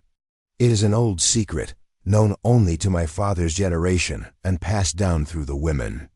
Your Ben may have sold us to the cavalry, but he did not know everything. 4. The first time since the battle began, Maria felt a spark of genuine hope. If there was a way to get the families out that Ben hadn't betrayed, then perhaps the trap wasn't as complete as it seemed. How do we reach the cave? She asked. Nate pointed toward a nearly invisible trail that wound up the canyon wall. That path leads to the waterfall. But the cavalry will see anyone who tries to use it. Not if they're distracted, Maria said, her mind racing through possibilities. What if we gave them something else to focus on? Thomas looked at her with growing understanding. What are you thinking? I'm thinking that Marshal Davidson wants Thomas Whitmore and Victoria Hartwell more than he wants anyone else. What if we gave him a chance to capture us? That's suicide, Thomas protested. Not if we do it right. Maria's voice carried a conviction. That surprised even her. If we surrender ourselves at the main entrance to the canyon, Davidson will want to interrogate us personally. That would draw his command staff away from the cave positions. Nash studied her with newfound respect. You would sacrifice yourselves for our children? We would create a diversion, Maria corrected. Long enough for your people to escape. Through the mining tunnel. And then? Maria looked at Thomas, seeing her own desperate determination reflected in his green eyes. Then we improvise. What followed was the most hastily planned and desperate gambit of Maria's life. Using hand signals and whispered instructions, passed from warrior to warrior, they coordinated a complex deception designed to draw cavalry attention away from the hidden cave. First, Thomas's remaining men created a false retreat, making enough noise and leaving enough obvious tracks to suggest the entire Apache band was fleeing toward the eastern rim of the canyon. While cavalry forces moved to intercept this phantom escape, Maria and Thomas positioned themselves for the most dangerous part of the plan. Remember, Thomas said as they prepared to reveal themselves, we're not surrendering. We're buying time. The moment those families are clear, we fight our way out or die trying. I love you, Maria replied simply. I love you too. Now let's go save some lives. They emerged from cover with their hands raised, walking slowly toward the center of the canyon where Marshal Davidson waited with his command staff.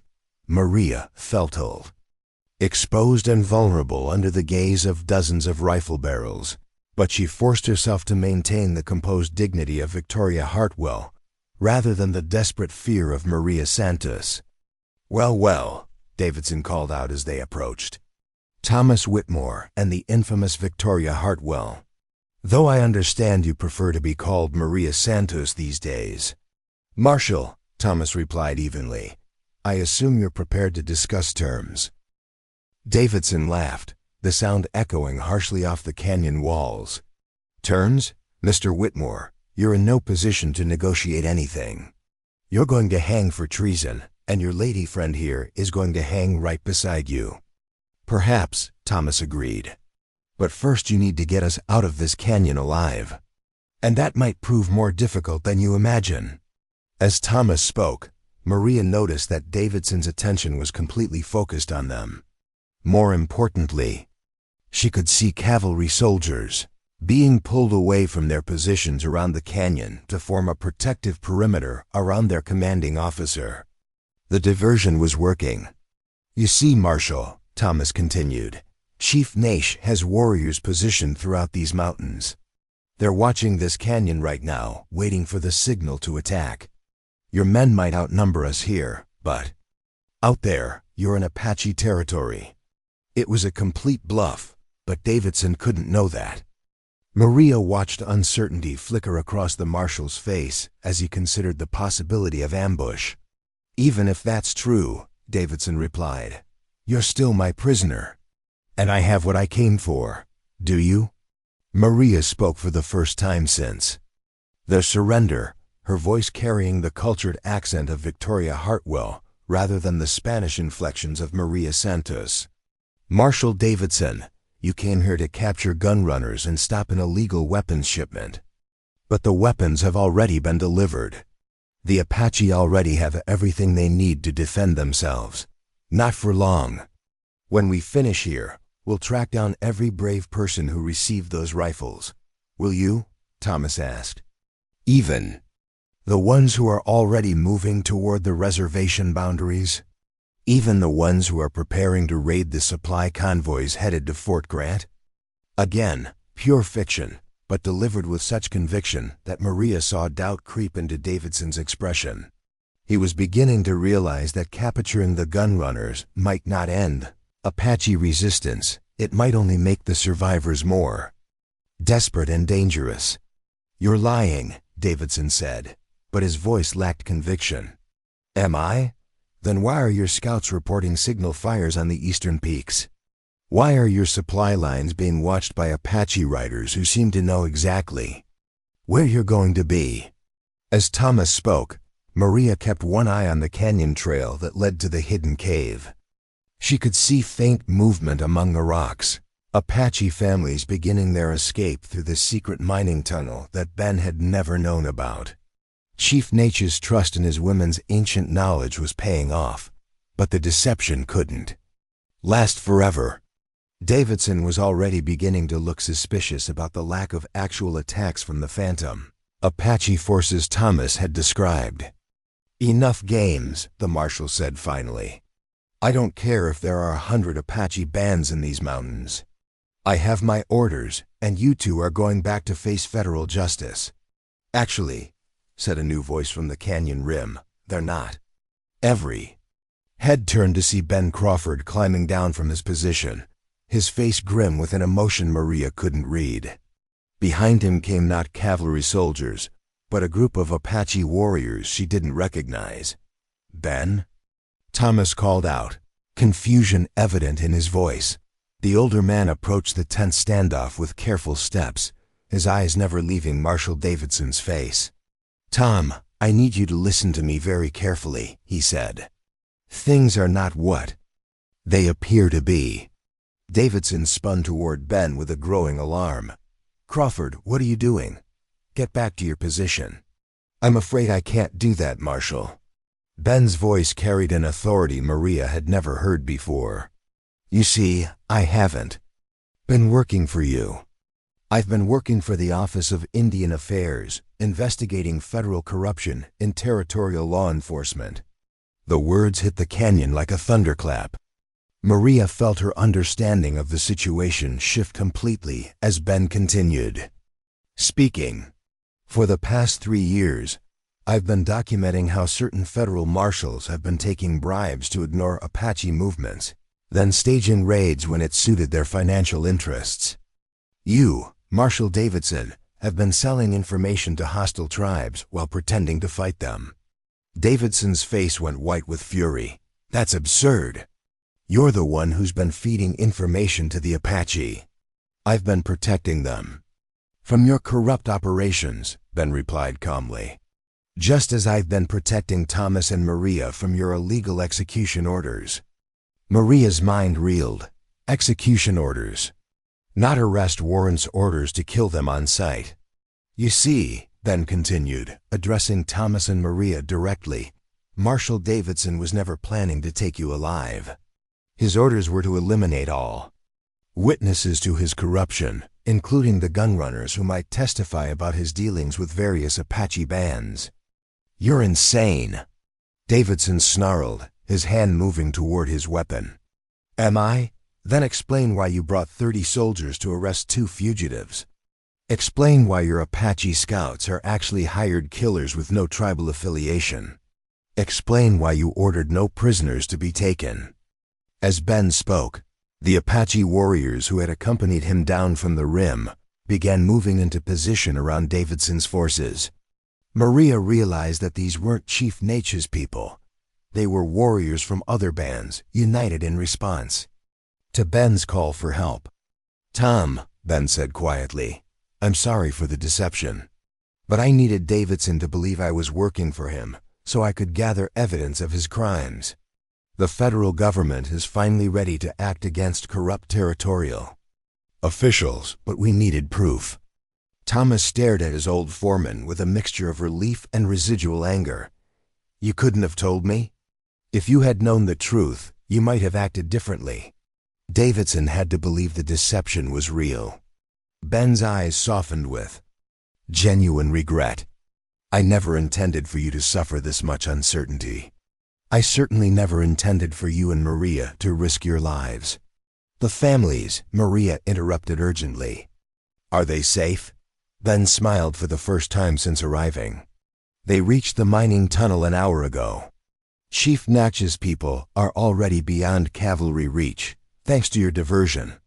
As the pieces fell into place, Maria understood that they had been protected by forces they hadn't even known existed. Ben's deception had been necessary to expose corruption that went far deeper than gun running or Apache resistance. But Marshal Davidson wasn't finished. With the desperation of a cornered animal, he drew his weapon and aimed it directly at Maria's heart. "Federal agent or not," he snarled, "you're all witnesses to my operations, and dead witnesses can't testify." The canyon erupted in violence once more, but this time the sides were clearly drawn. Davidson's corrupt soldiers found themselves facing not just Apache warriors, but federal agents who had been waiting for exactly this moment to spring their own trap dot as bullets flew and the truth finally emerged. Maria realized that the ranch truth she had discovered wasn't just about Thomas's gun running or Ben's betrayal.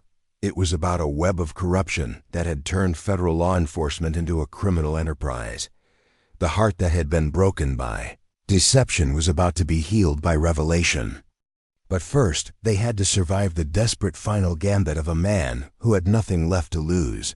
6 months later, Maria Whitmore stood on the porch of the rebuilt Copper Crown Ranch, watching the sunrise paint the Arizona mountains in shades of gold and crimson. The ranch looked different now, less secretive, more open, with legitimate cattle grazing in pastures that had once hidden illegal weapons shipments. But the most significant change wasn't in the landscape. It was in the woman who now bore Thomas's name legally and carried his child. Beneath her heart, the transformation from Victoria Hartwell to Maria Santos to Maria Whitmore had been completed not through deception this time, but through legal documents signed by territorial judges who had finally recognized the depth of corruption in their own system. The woman who had once sought security through marriage had found something far more valuable, a partnership built on shared principles and tested by fire. "Admiring your kingdom?" Thomas asked, emerging from the house with 2 cups of coffee and settling beside her on the porch swing he'd built during their brief honeymoon.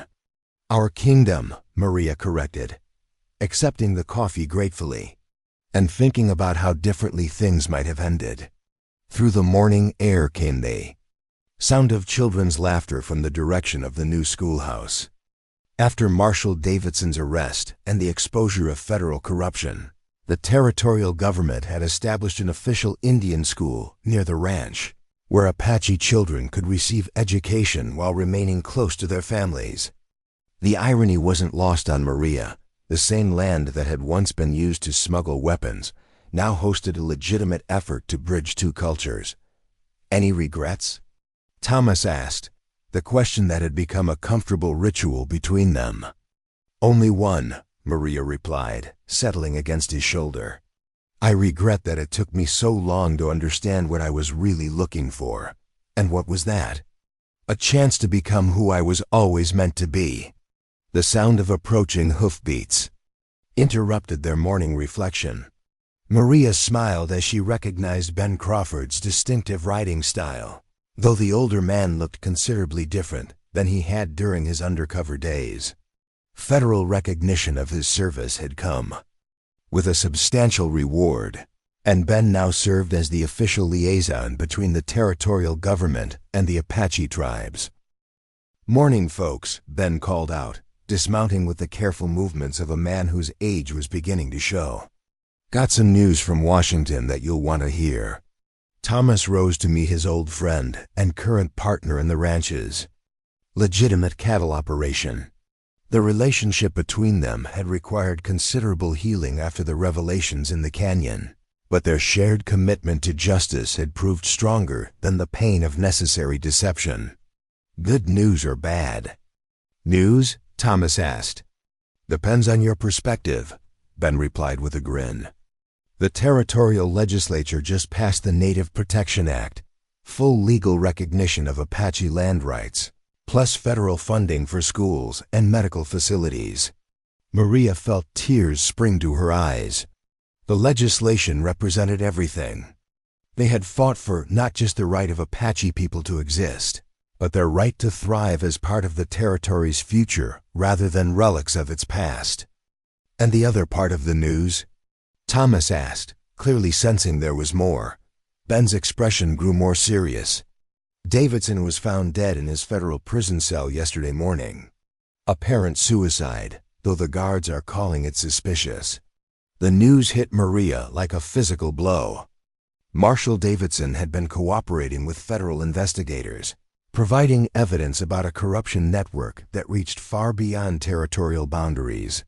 His death meant that some of those corrupt officials would never face justice. "How?" "Many others were involved?" Maria asked quietly. "More than we'll ever know," Ben admitted. Davidson was just one piece of a much larger puzzle. But his testimony was enough to clean house in the territorial government and establish new oversight. "Procedures." As they spoke, Chief Naish appeared on the horizon, riding toward the ranch with his usual dignified bearing. The Apache leader had become a regular visitor since the end of the crisis, working with territorial officials to establish the new schools and medical facilities that would serve his people. "Chief," Thomas called out in greeting as Naish approached. "What brings you out so early?" Naish dismounted and accepted the cup of coffee Maria offered with ceremonial gravity. Over the months, they had developed a friendship based on mutual respect and shared experience of surviving impossible circumstances. "I come with a request," Naish said in English, his accent now barely noticeable after months of working with territorial officials. "From my people, but also from the territorial governor." "What kind of request?" Maria asked. "The governor wants to establish a model Indian agency here, in this valley. A place where Apache families can live safely while learning to navigate the white man's world." Naish paused, studying their faces carefully. "He has asked me to serve as the agency administrator, and he has asked both of you to help establish the programs." Maria felt her breath catch. The territorial government was offering them a chance to turn their illegal gun-running operation into a legitimate effort to protect and educate Apache people. It was an opportunity to continue their work within the law rather than outside it. What would that mean for the ranch? Thomas asked practically. The ranch would become part of the agency headquarters, Ben explained. Thomas would oversee the agricultural programs, teaching Apache families sustainable farming techniques. Maria would help establish the school curriculum and medical facilities. And we'd be working directly with the territorial government? Maria asked, still struggling to believe that the authorities who had once hunted them were now seeking their cooperation. More than that, Naish replied. You would be helping to write the policies that govern how the territory treats Indian people. Your experience, both the legal and illegal parts, gives you insights that no government official possesses. Maria looked at Thomas, seeing her own wonder reflected in his green eyes. They were being offered not just amnesty for their past crimes, but active partnership in building a more just future. There's one more thing, Ben added with obvious pleasure. The federal government has agreed to provide full pardons for all activities related to your gun-running operation. Officially, you were working under deep cover to expose corruption, just like I was. Even though that's not true? Thomas asked. Truth is sometimes more complicated than facts, Ben replied philosophically. You were fighting injustice, even if you didn't know you were part of a larger investigation. That makes you heroes in Washington's eyes. As the implications sank in, Maria realized that her journey from desperate mail-order bride to respected community leader was about to take another unexpected turn. The woman who had once hidden her true nature behind careful respectability was being asked to use her authentic self in service of justice. What about the Apache families? She asked. How do they feel about this arrangement? Nate smiled, the expression transforming his usually stern features. They call you the woman who chose our children over her own safety. They trust you more than they trust any government official. The comment brought tears to Maria's eyes again. During the crisis in the canyon, she had made split-second decisions based on instinct and conscience. To learn that those decisions had earned her a place of honor among people she deeply respected was overwhelming. We need time to discuss this, Thomas said finally. Of course, Nate agreed, but do not take too long. The territorial governor wants to announce the new agency next month, and there are already families preparing to relocate here. After Nate and Ben departed, Maria and Thomas sat in contemplative silence, processing the magnitude of what they'd been offered.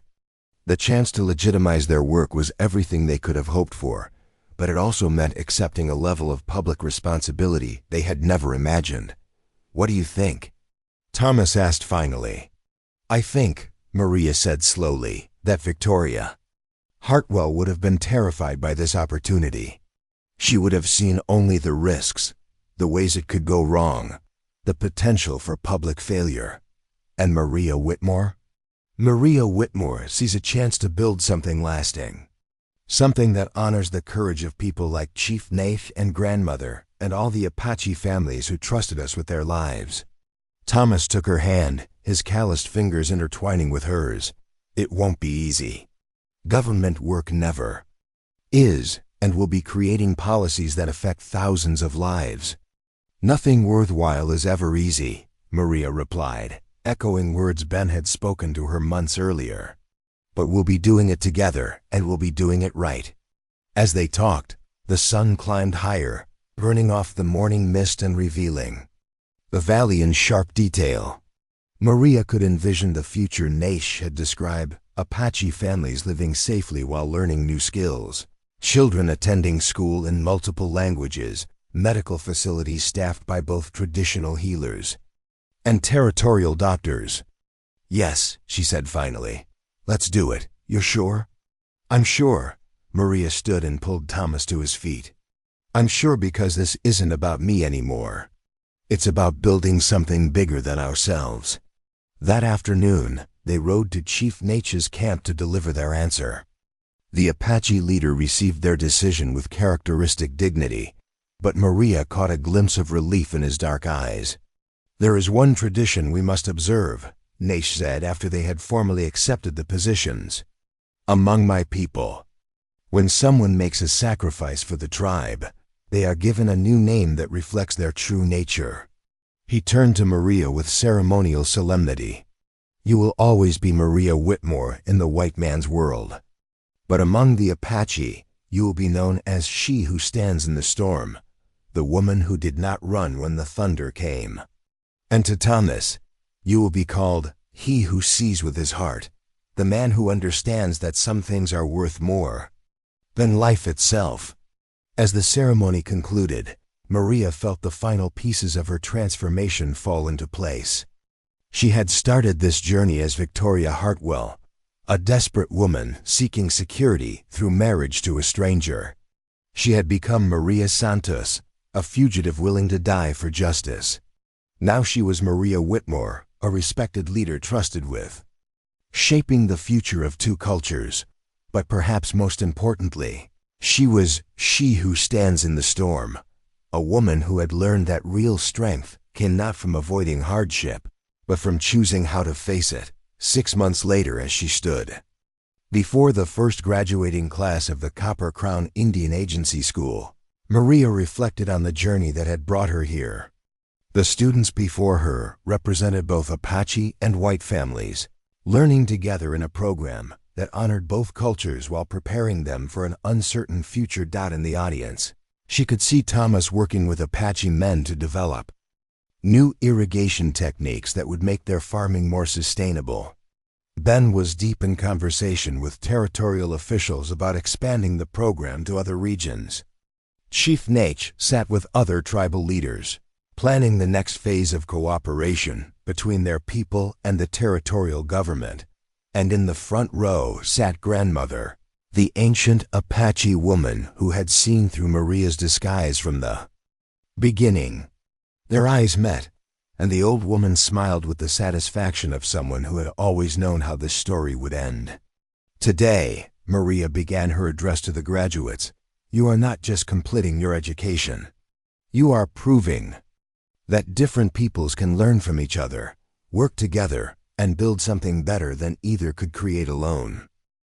As she spoke, Maria felt the movement of the child growing within her, a baby who would be born into a world where Apache and white children learned side by side, where justice was pursued through cooperation rather than conflict, where love could bloom even in the aftermath of betrayal and violence. The mail-order bride who had thought she knew Thomas's secret had been wrong about almost everything. His secret hadn't been simple criminality, it had been a conscience that wouldn't allow him to ignore injustice. The truth that had broken her heart hadn't been about deception. It had been about the courage required to live according to principle rather than convenience. And the heart that had been broken had been rebuilt stronger than before, capable of loving not just a man, but an entire community of people, fighting for the right to exist with dignity. 3 years passed in a whirlwind of growth and change. The Copper Crown Indian Agency became a model for the entire Southwest, attracting visitors from Washington officials and foreign diplomats, curious about this experiment in cultural cooperation. Maria found herself testifying before congressional committees, her transformation from fugitive to expert witness, a source of wonder even to herself. The school expanded from a single classroom to a full campus, with dormitories for students whose families lived too far away for daily travel. Maria watched Apache children master English literature, while white children learned traditional Apache stories, both groups better for the exchange. The medical clinic she had helped establish saved lives every month, combining territorial medicine with ancient healing practices that proved remarkably effective. But it was the personal transformations that moved Maria most deeply. She watched former warriors become skilled farmers, their pride in feeding their families no less than their previous pride in protecting them. She saw Apache women become teachers and nurses, their wisdom valued alongside formal education. Most remarkably, she witnessed former enemies become friends as shared work created an understanding that had seemed impossible during the days of raids and retaliation. Thomas had grown into his role as agricultural coordinator with an expertise that surprised even himself. His innovations in desert farming techniques were being studied by universities back east, his methods for water conservation copied by ranchers throughout the territory. The man who had once risked everything to smuggle weapons now taught sustainable agriculture to anyone willing to learn. Their own family had grown as well.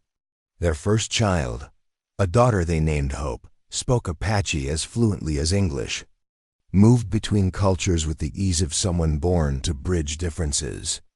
Their second child, a son called James after Thomas's father, was just beginning to walk among the chickens and goats that now populated the ranch yard. Ben Crawford had become something of a legend in territorial law enforcement circles, his undercover work earning him commendations from the federal government and a comfortable retirement that he spent mentoring younger agents. His cabin on the ranch property served as an unofficial training ground for federal investigators, learning to work with tribal communities. Chief Nate had evolved from resistance leader to tribal chairman, his political skills as formidable as his military abilities had been. He traveled frequently to Washington, lobbying for expanded Apache rights and serving on federal committees that shaped Indian policy across the West. His children attended the Copper Crown School, preparing to carry their father's diplomatic legacy into the next generation. One spring morning, as Maria reviewed applications from families wanting to join the agency program, she received an unexpected visitor. A young woman arrived on the morning stage, clutching a worn letter and looking around the bustling agency compound with wide eyes full of hope and fear. "Excuse me," the woman said, approaching Maria's office with hesitant steps. "I'm looking for information about the training programs here. I've heard that women can receive education in nursing and teaching." Maria looked up from her paperwork, immediately recognizing something familiar in the young woman's bearing. The careful posture of someone who had learned to present herself as respectable despite difficult circumstances. The hopeful yet guarded expression of someone seeking a new beginning. "Please sit down," Maria said warmly. "I'm Maria Whitmore, the education coordinator. What's your name?" "Sarah Mitchell," the woman replied, settling nervously on the edge of her chair. "I came from Colorado Territory. My husband was killed in a mining accident, and I need to find a way to support myself and my daughter." "What kind of support are you looking for?" Sarah straightened with visible determination. "I can read and write well. I helped my husband keep accounts for his mining crew. I've delivered 3 babies when no doctor was available. I want to learn proper nursing and maybe teach other women to support themselves when their men can't." Maria felt her heart swell with recognition and pride. Here was another woman refusing to let circumstances defeat her. Another soul seeking not charity, but opportunity to build something meaningful. "How old is your daughter?" Maria asked gently. 8. She's bright as a penny and needs schooling." Sarah's voice carried the fierce protectiveness of a mother determined to give her child better opportunities. "I can work to pay for her education, whatever that requires." "Education here is free," Maria replied, watching Sarah's eyes widen with surprise. "And we desperately need good people in our nursing program. The question is whether you're prepared for the challenges." "What kind of challenges?" Maria gestured toward the window, where Apache and white children played together in the schoolyard, while their parents worked side by side in the garden. "You'll be working with people from different cultures, learning healing techniques that might seem strange at first. You'll be treating patients who speak different languages and hold different beliefs about medicine and death." Sarah followed her gaze, taking in the integrated community with thoughtful attention. "In the mining camps, I've worked with Mexicans, Chinese, Irish, Germans, all kinds of people. Suffering doesn't care about what language you speak or what God you pray to." "No," Maria agreed with deep satisfaction. "It doesn't." Over the following weeks, Maria watched Sarah Mitchell integrate into the agency community with remarkable grace. She proved a natural student of both modern nursing techniques and traditional Apache healing methods. Her mining camp experience having prepared her to learn from anyone willing to teach. Sarah's daughter, Emma, blossomed in the mixed cultural environment of the school. Maria often saw her playing games that combined English nursery rhymes with Apache songs, or solving arithmetic problems using both American currency and traditional Apache trade calculations. "She reminds me of someone," Thomas observed one evening as they watched Emma help Apache children with their English lessons while they helped her practice Apache words. "Who?" Maria asked, though she suspected she knew the answer. "A certain mail-order bride who arrived here thinking she knew what she wanted, but discovered something completely different."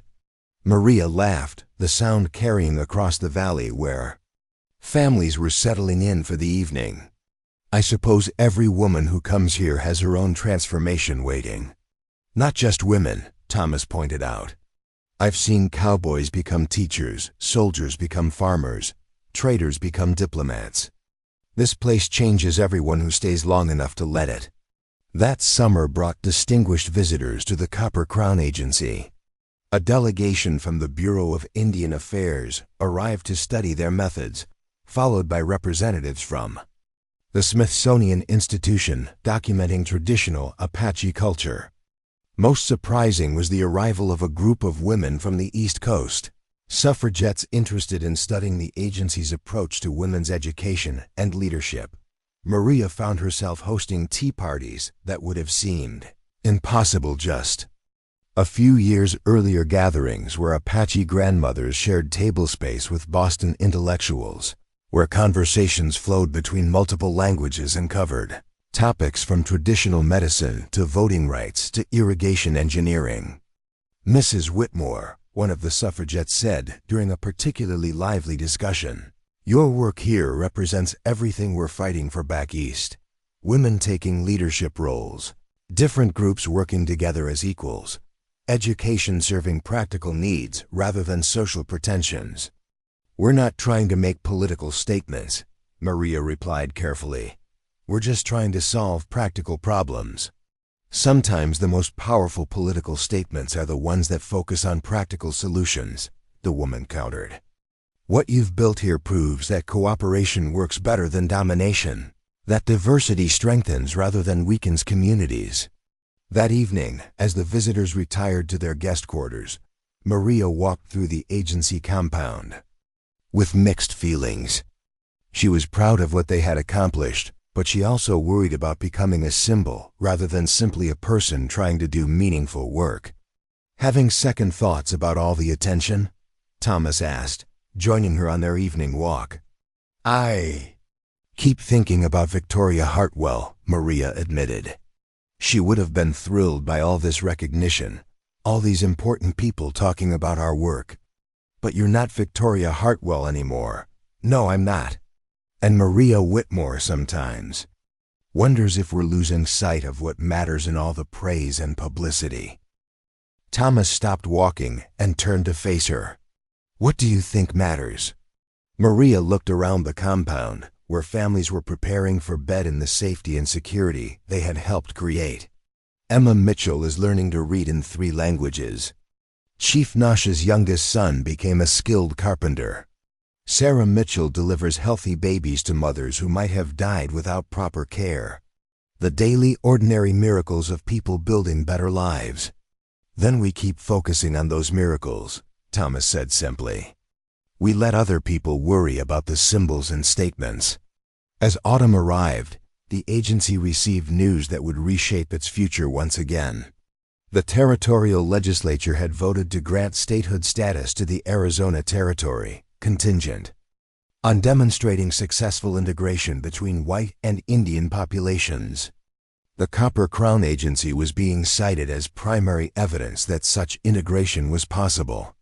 "We're going to be part of creating a new state," Maria mused as she read the official correspondence. "Our work here will help determine what kind of place Arizona becomes." "Feeling the weight of history?" Ben asked from his seat by the fire in their evening gathering place. "Feeling the weight of responsibility," Maria corrected. "The children we're teaching today will be the leaders of tomorrow.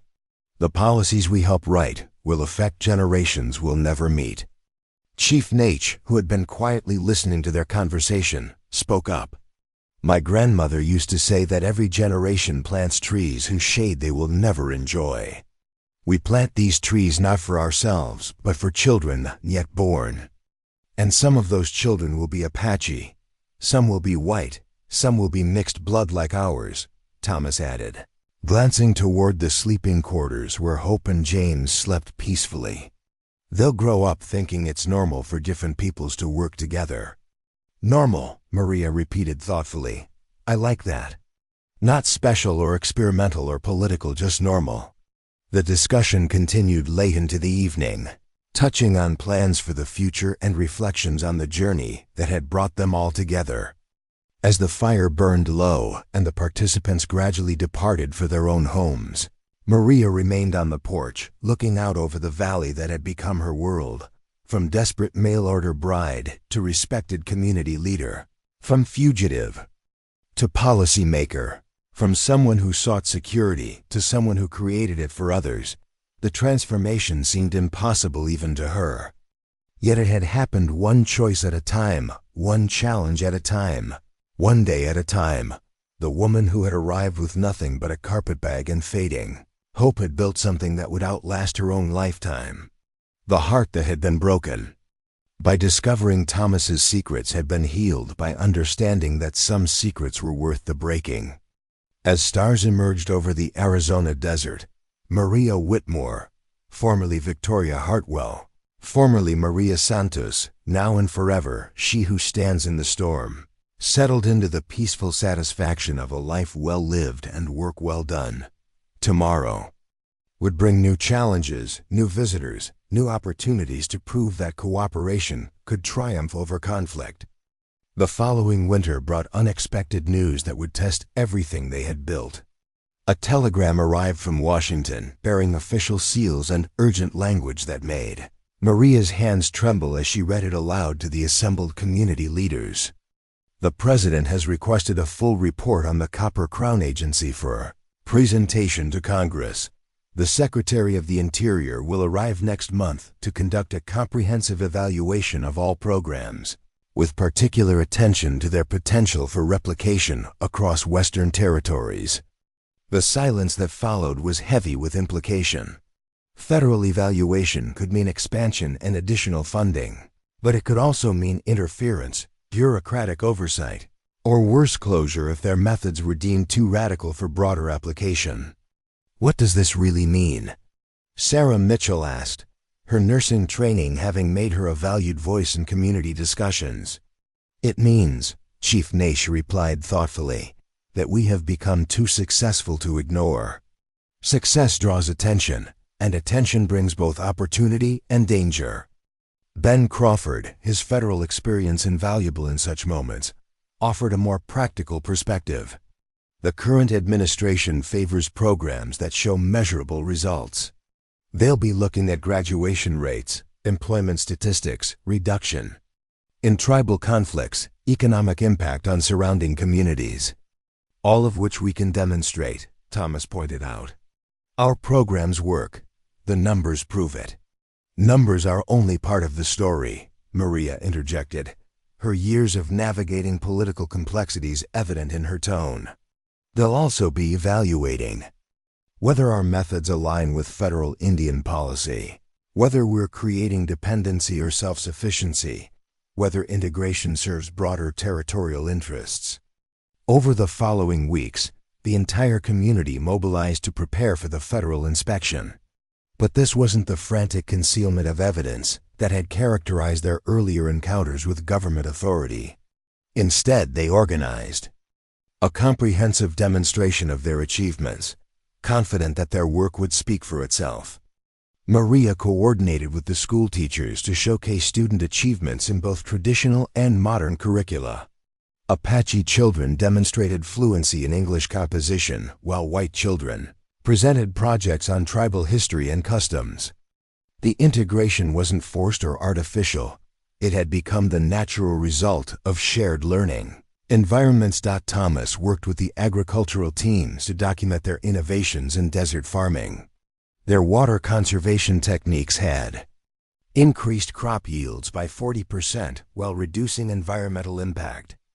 Their livestock management programs had helped Apache families achieve economic independence while maintaining cultural connections to traditional herding practices. The medical clinic prepared statistical reports showing dramatic improvements in infant mortality, maternal health, and treatment of infectious diseases.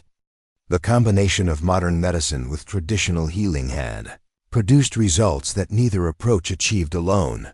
But perhaps most importantly, they prepared personal testimonies from community members whose lives had been transformed by the agency's programs. Former warriors spoke about finding purpose in teaching their children traditional skills alongside modern knowledge. Women described gaining confidence and economic power through nursing and teaching programs. Children talked about friendships that transcended cultural boundaries.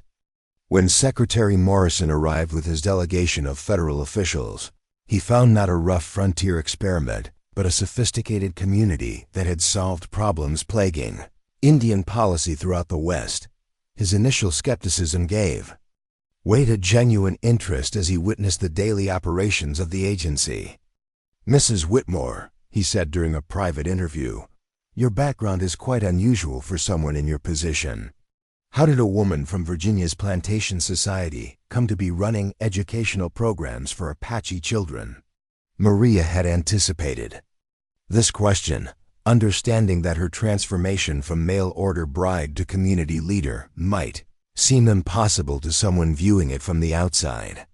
"Secretary Morrison, I learned that circumstances don't define us, choices do. When I arrived in Arizona Territory, I thought I was seeking security through marriage. What I discovered was that real security comes from building communities where everyone can thrive. And your husband's previous activities don't concern you from a legal perspective?" My husband's previous activities were motivated by conscience in the absence of legal alternatives. When legal alternatives became available, he embraced them completely. Sometimes breaking unjust laws is necessary to create just ones. The secretary's eyebrows rose at her directness, but Maria sensed respect rather than disapproval in his expression. Her willingness to defend Thomas while acknowledging the complexity of their situation seemed to impress rather than concern him. "What would you say to critics who argue that your methods are too radical, that integration moves too quickly for either culture to maintain its identity?" Maria gestured toward the window, where children from both cultures played together while their grandparents shared stories on the porch. "I would say that identity isn't lost through interaction, it's strengthened. These Apache children know their tribal history better than previous generations because they're learning to communicate it to outsiders. These white children understand their own heritage more deeply because they've seen how other cultures preserve their traditions." The evaluation continued for 2 weeks, with federal officials interviewing community members, observing programs, and analyzing statistical data. Maria watched their reactions carefully, noting when they seemed impressed versus concerned, adjusting presentations to address their questions and hesitations. The most tense moment came when one of the officials questioned whether the agency was creating artificial Indians who were neither fully Apache nor fully American. Chief Ness's response was measured but firm. "My children learn Apache ways from their grandmothers and modern ways from their teachers. They hunt with traditional methods and use modern tools. They speak our language at home and English at work. They are not artificial, they are adaptable. In a changing world, adaptation ensures survival. But don't you worry about losing your culture?" "I worry about my culture dying from isolation more than I worry about it changing through contact. Living cultures grow and adapt. Dead cultures become museum exhibits." When the delegation finally departed, they left behind promises of expanded funding and authorization to establish similar programs in New Mexico and Colorado territories. But they also left behind new regulations and oversight requirements that would fundamentally change how the agency operated. "We're going to become part of the federal bureaucracy," Thomas observed as they reviewed the proposed changes. "More funding, but less autonomy. More recognition, but more restrictions. Is that necessarily bad?" Sarah asked. "If it means helping more people, It's complicated," Maria replied, her experience having taught her to see multiple perspectives on every issue. "Federal support gives us resources we couldn't obtain otherwise. But federal oversight means we'll have to justify every decision to people who don't understand local conditions." Chief Naish had been unusually quiet during these discussions, but finally he spoke up.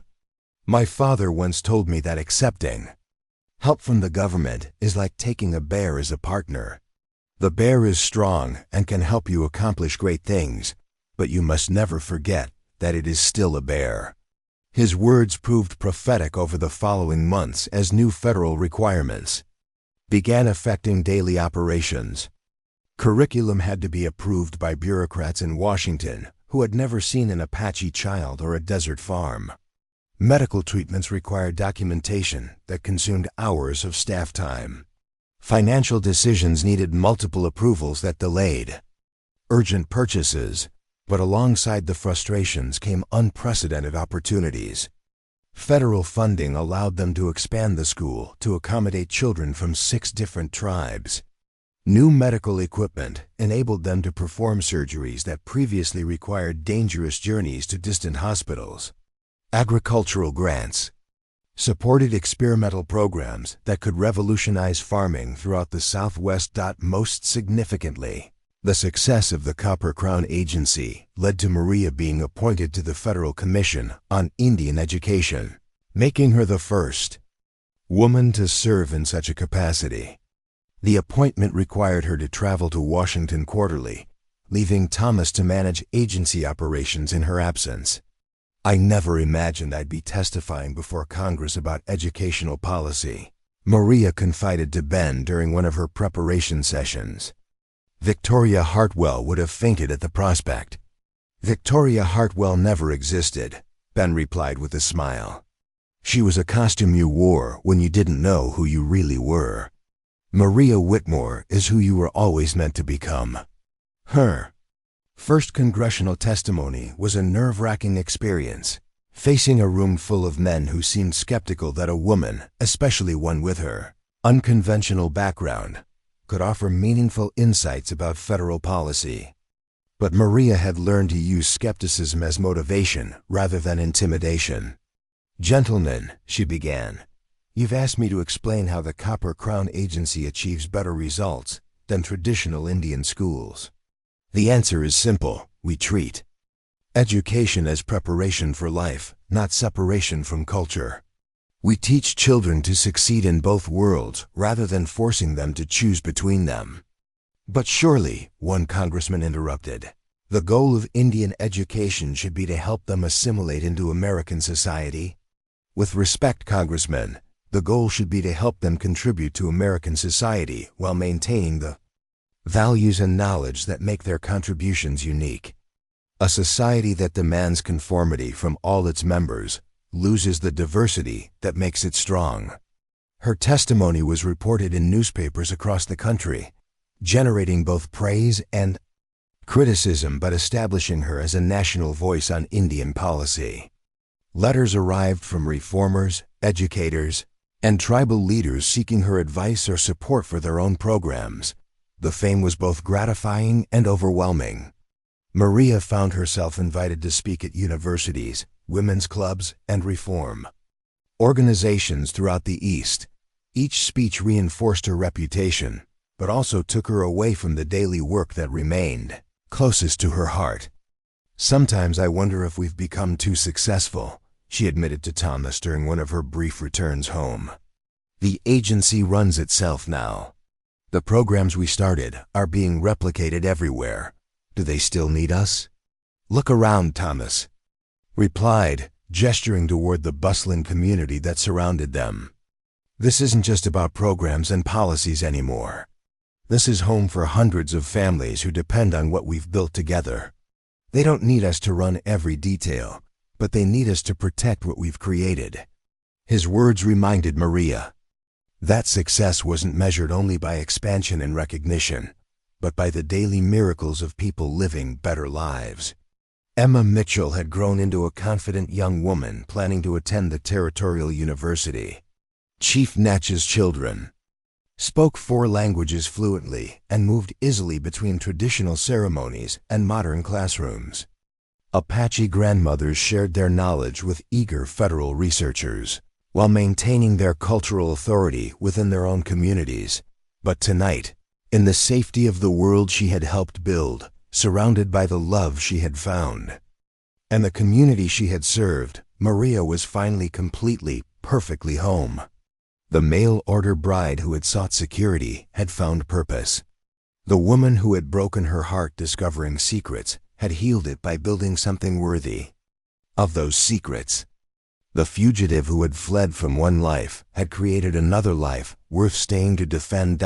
as she watched the next generation of children play in games that blended cultures and speaking languages that bridged differences. Maria knew that her greatest achievement wasn't any single program or policy, but the simple fact that these children would grow up believing that cooperation was normal, that diversity was strength, that different peoples could work together to solve problems that none could solve alone. Victoria Hartwell's journey had ended the day she chose to stay and fight.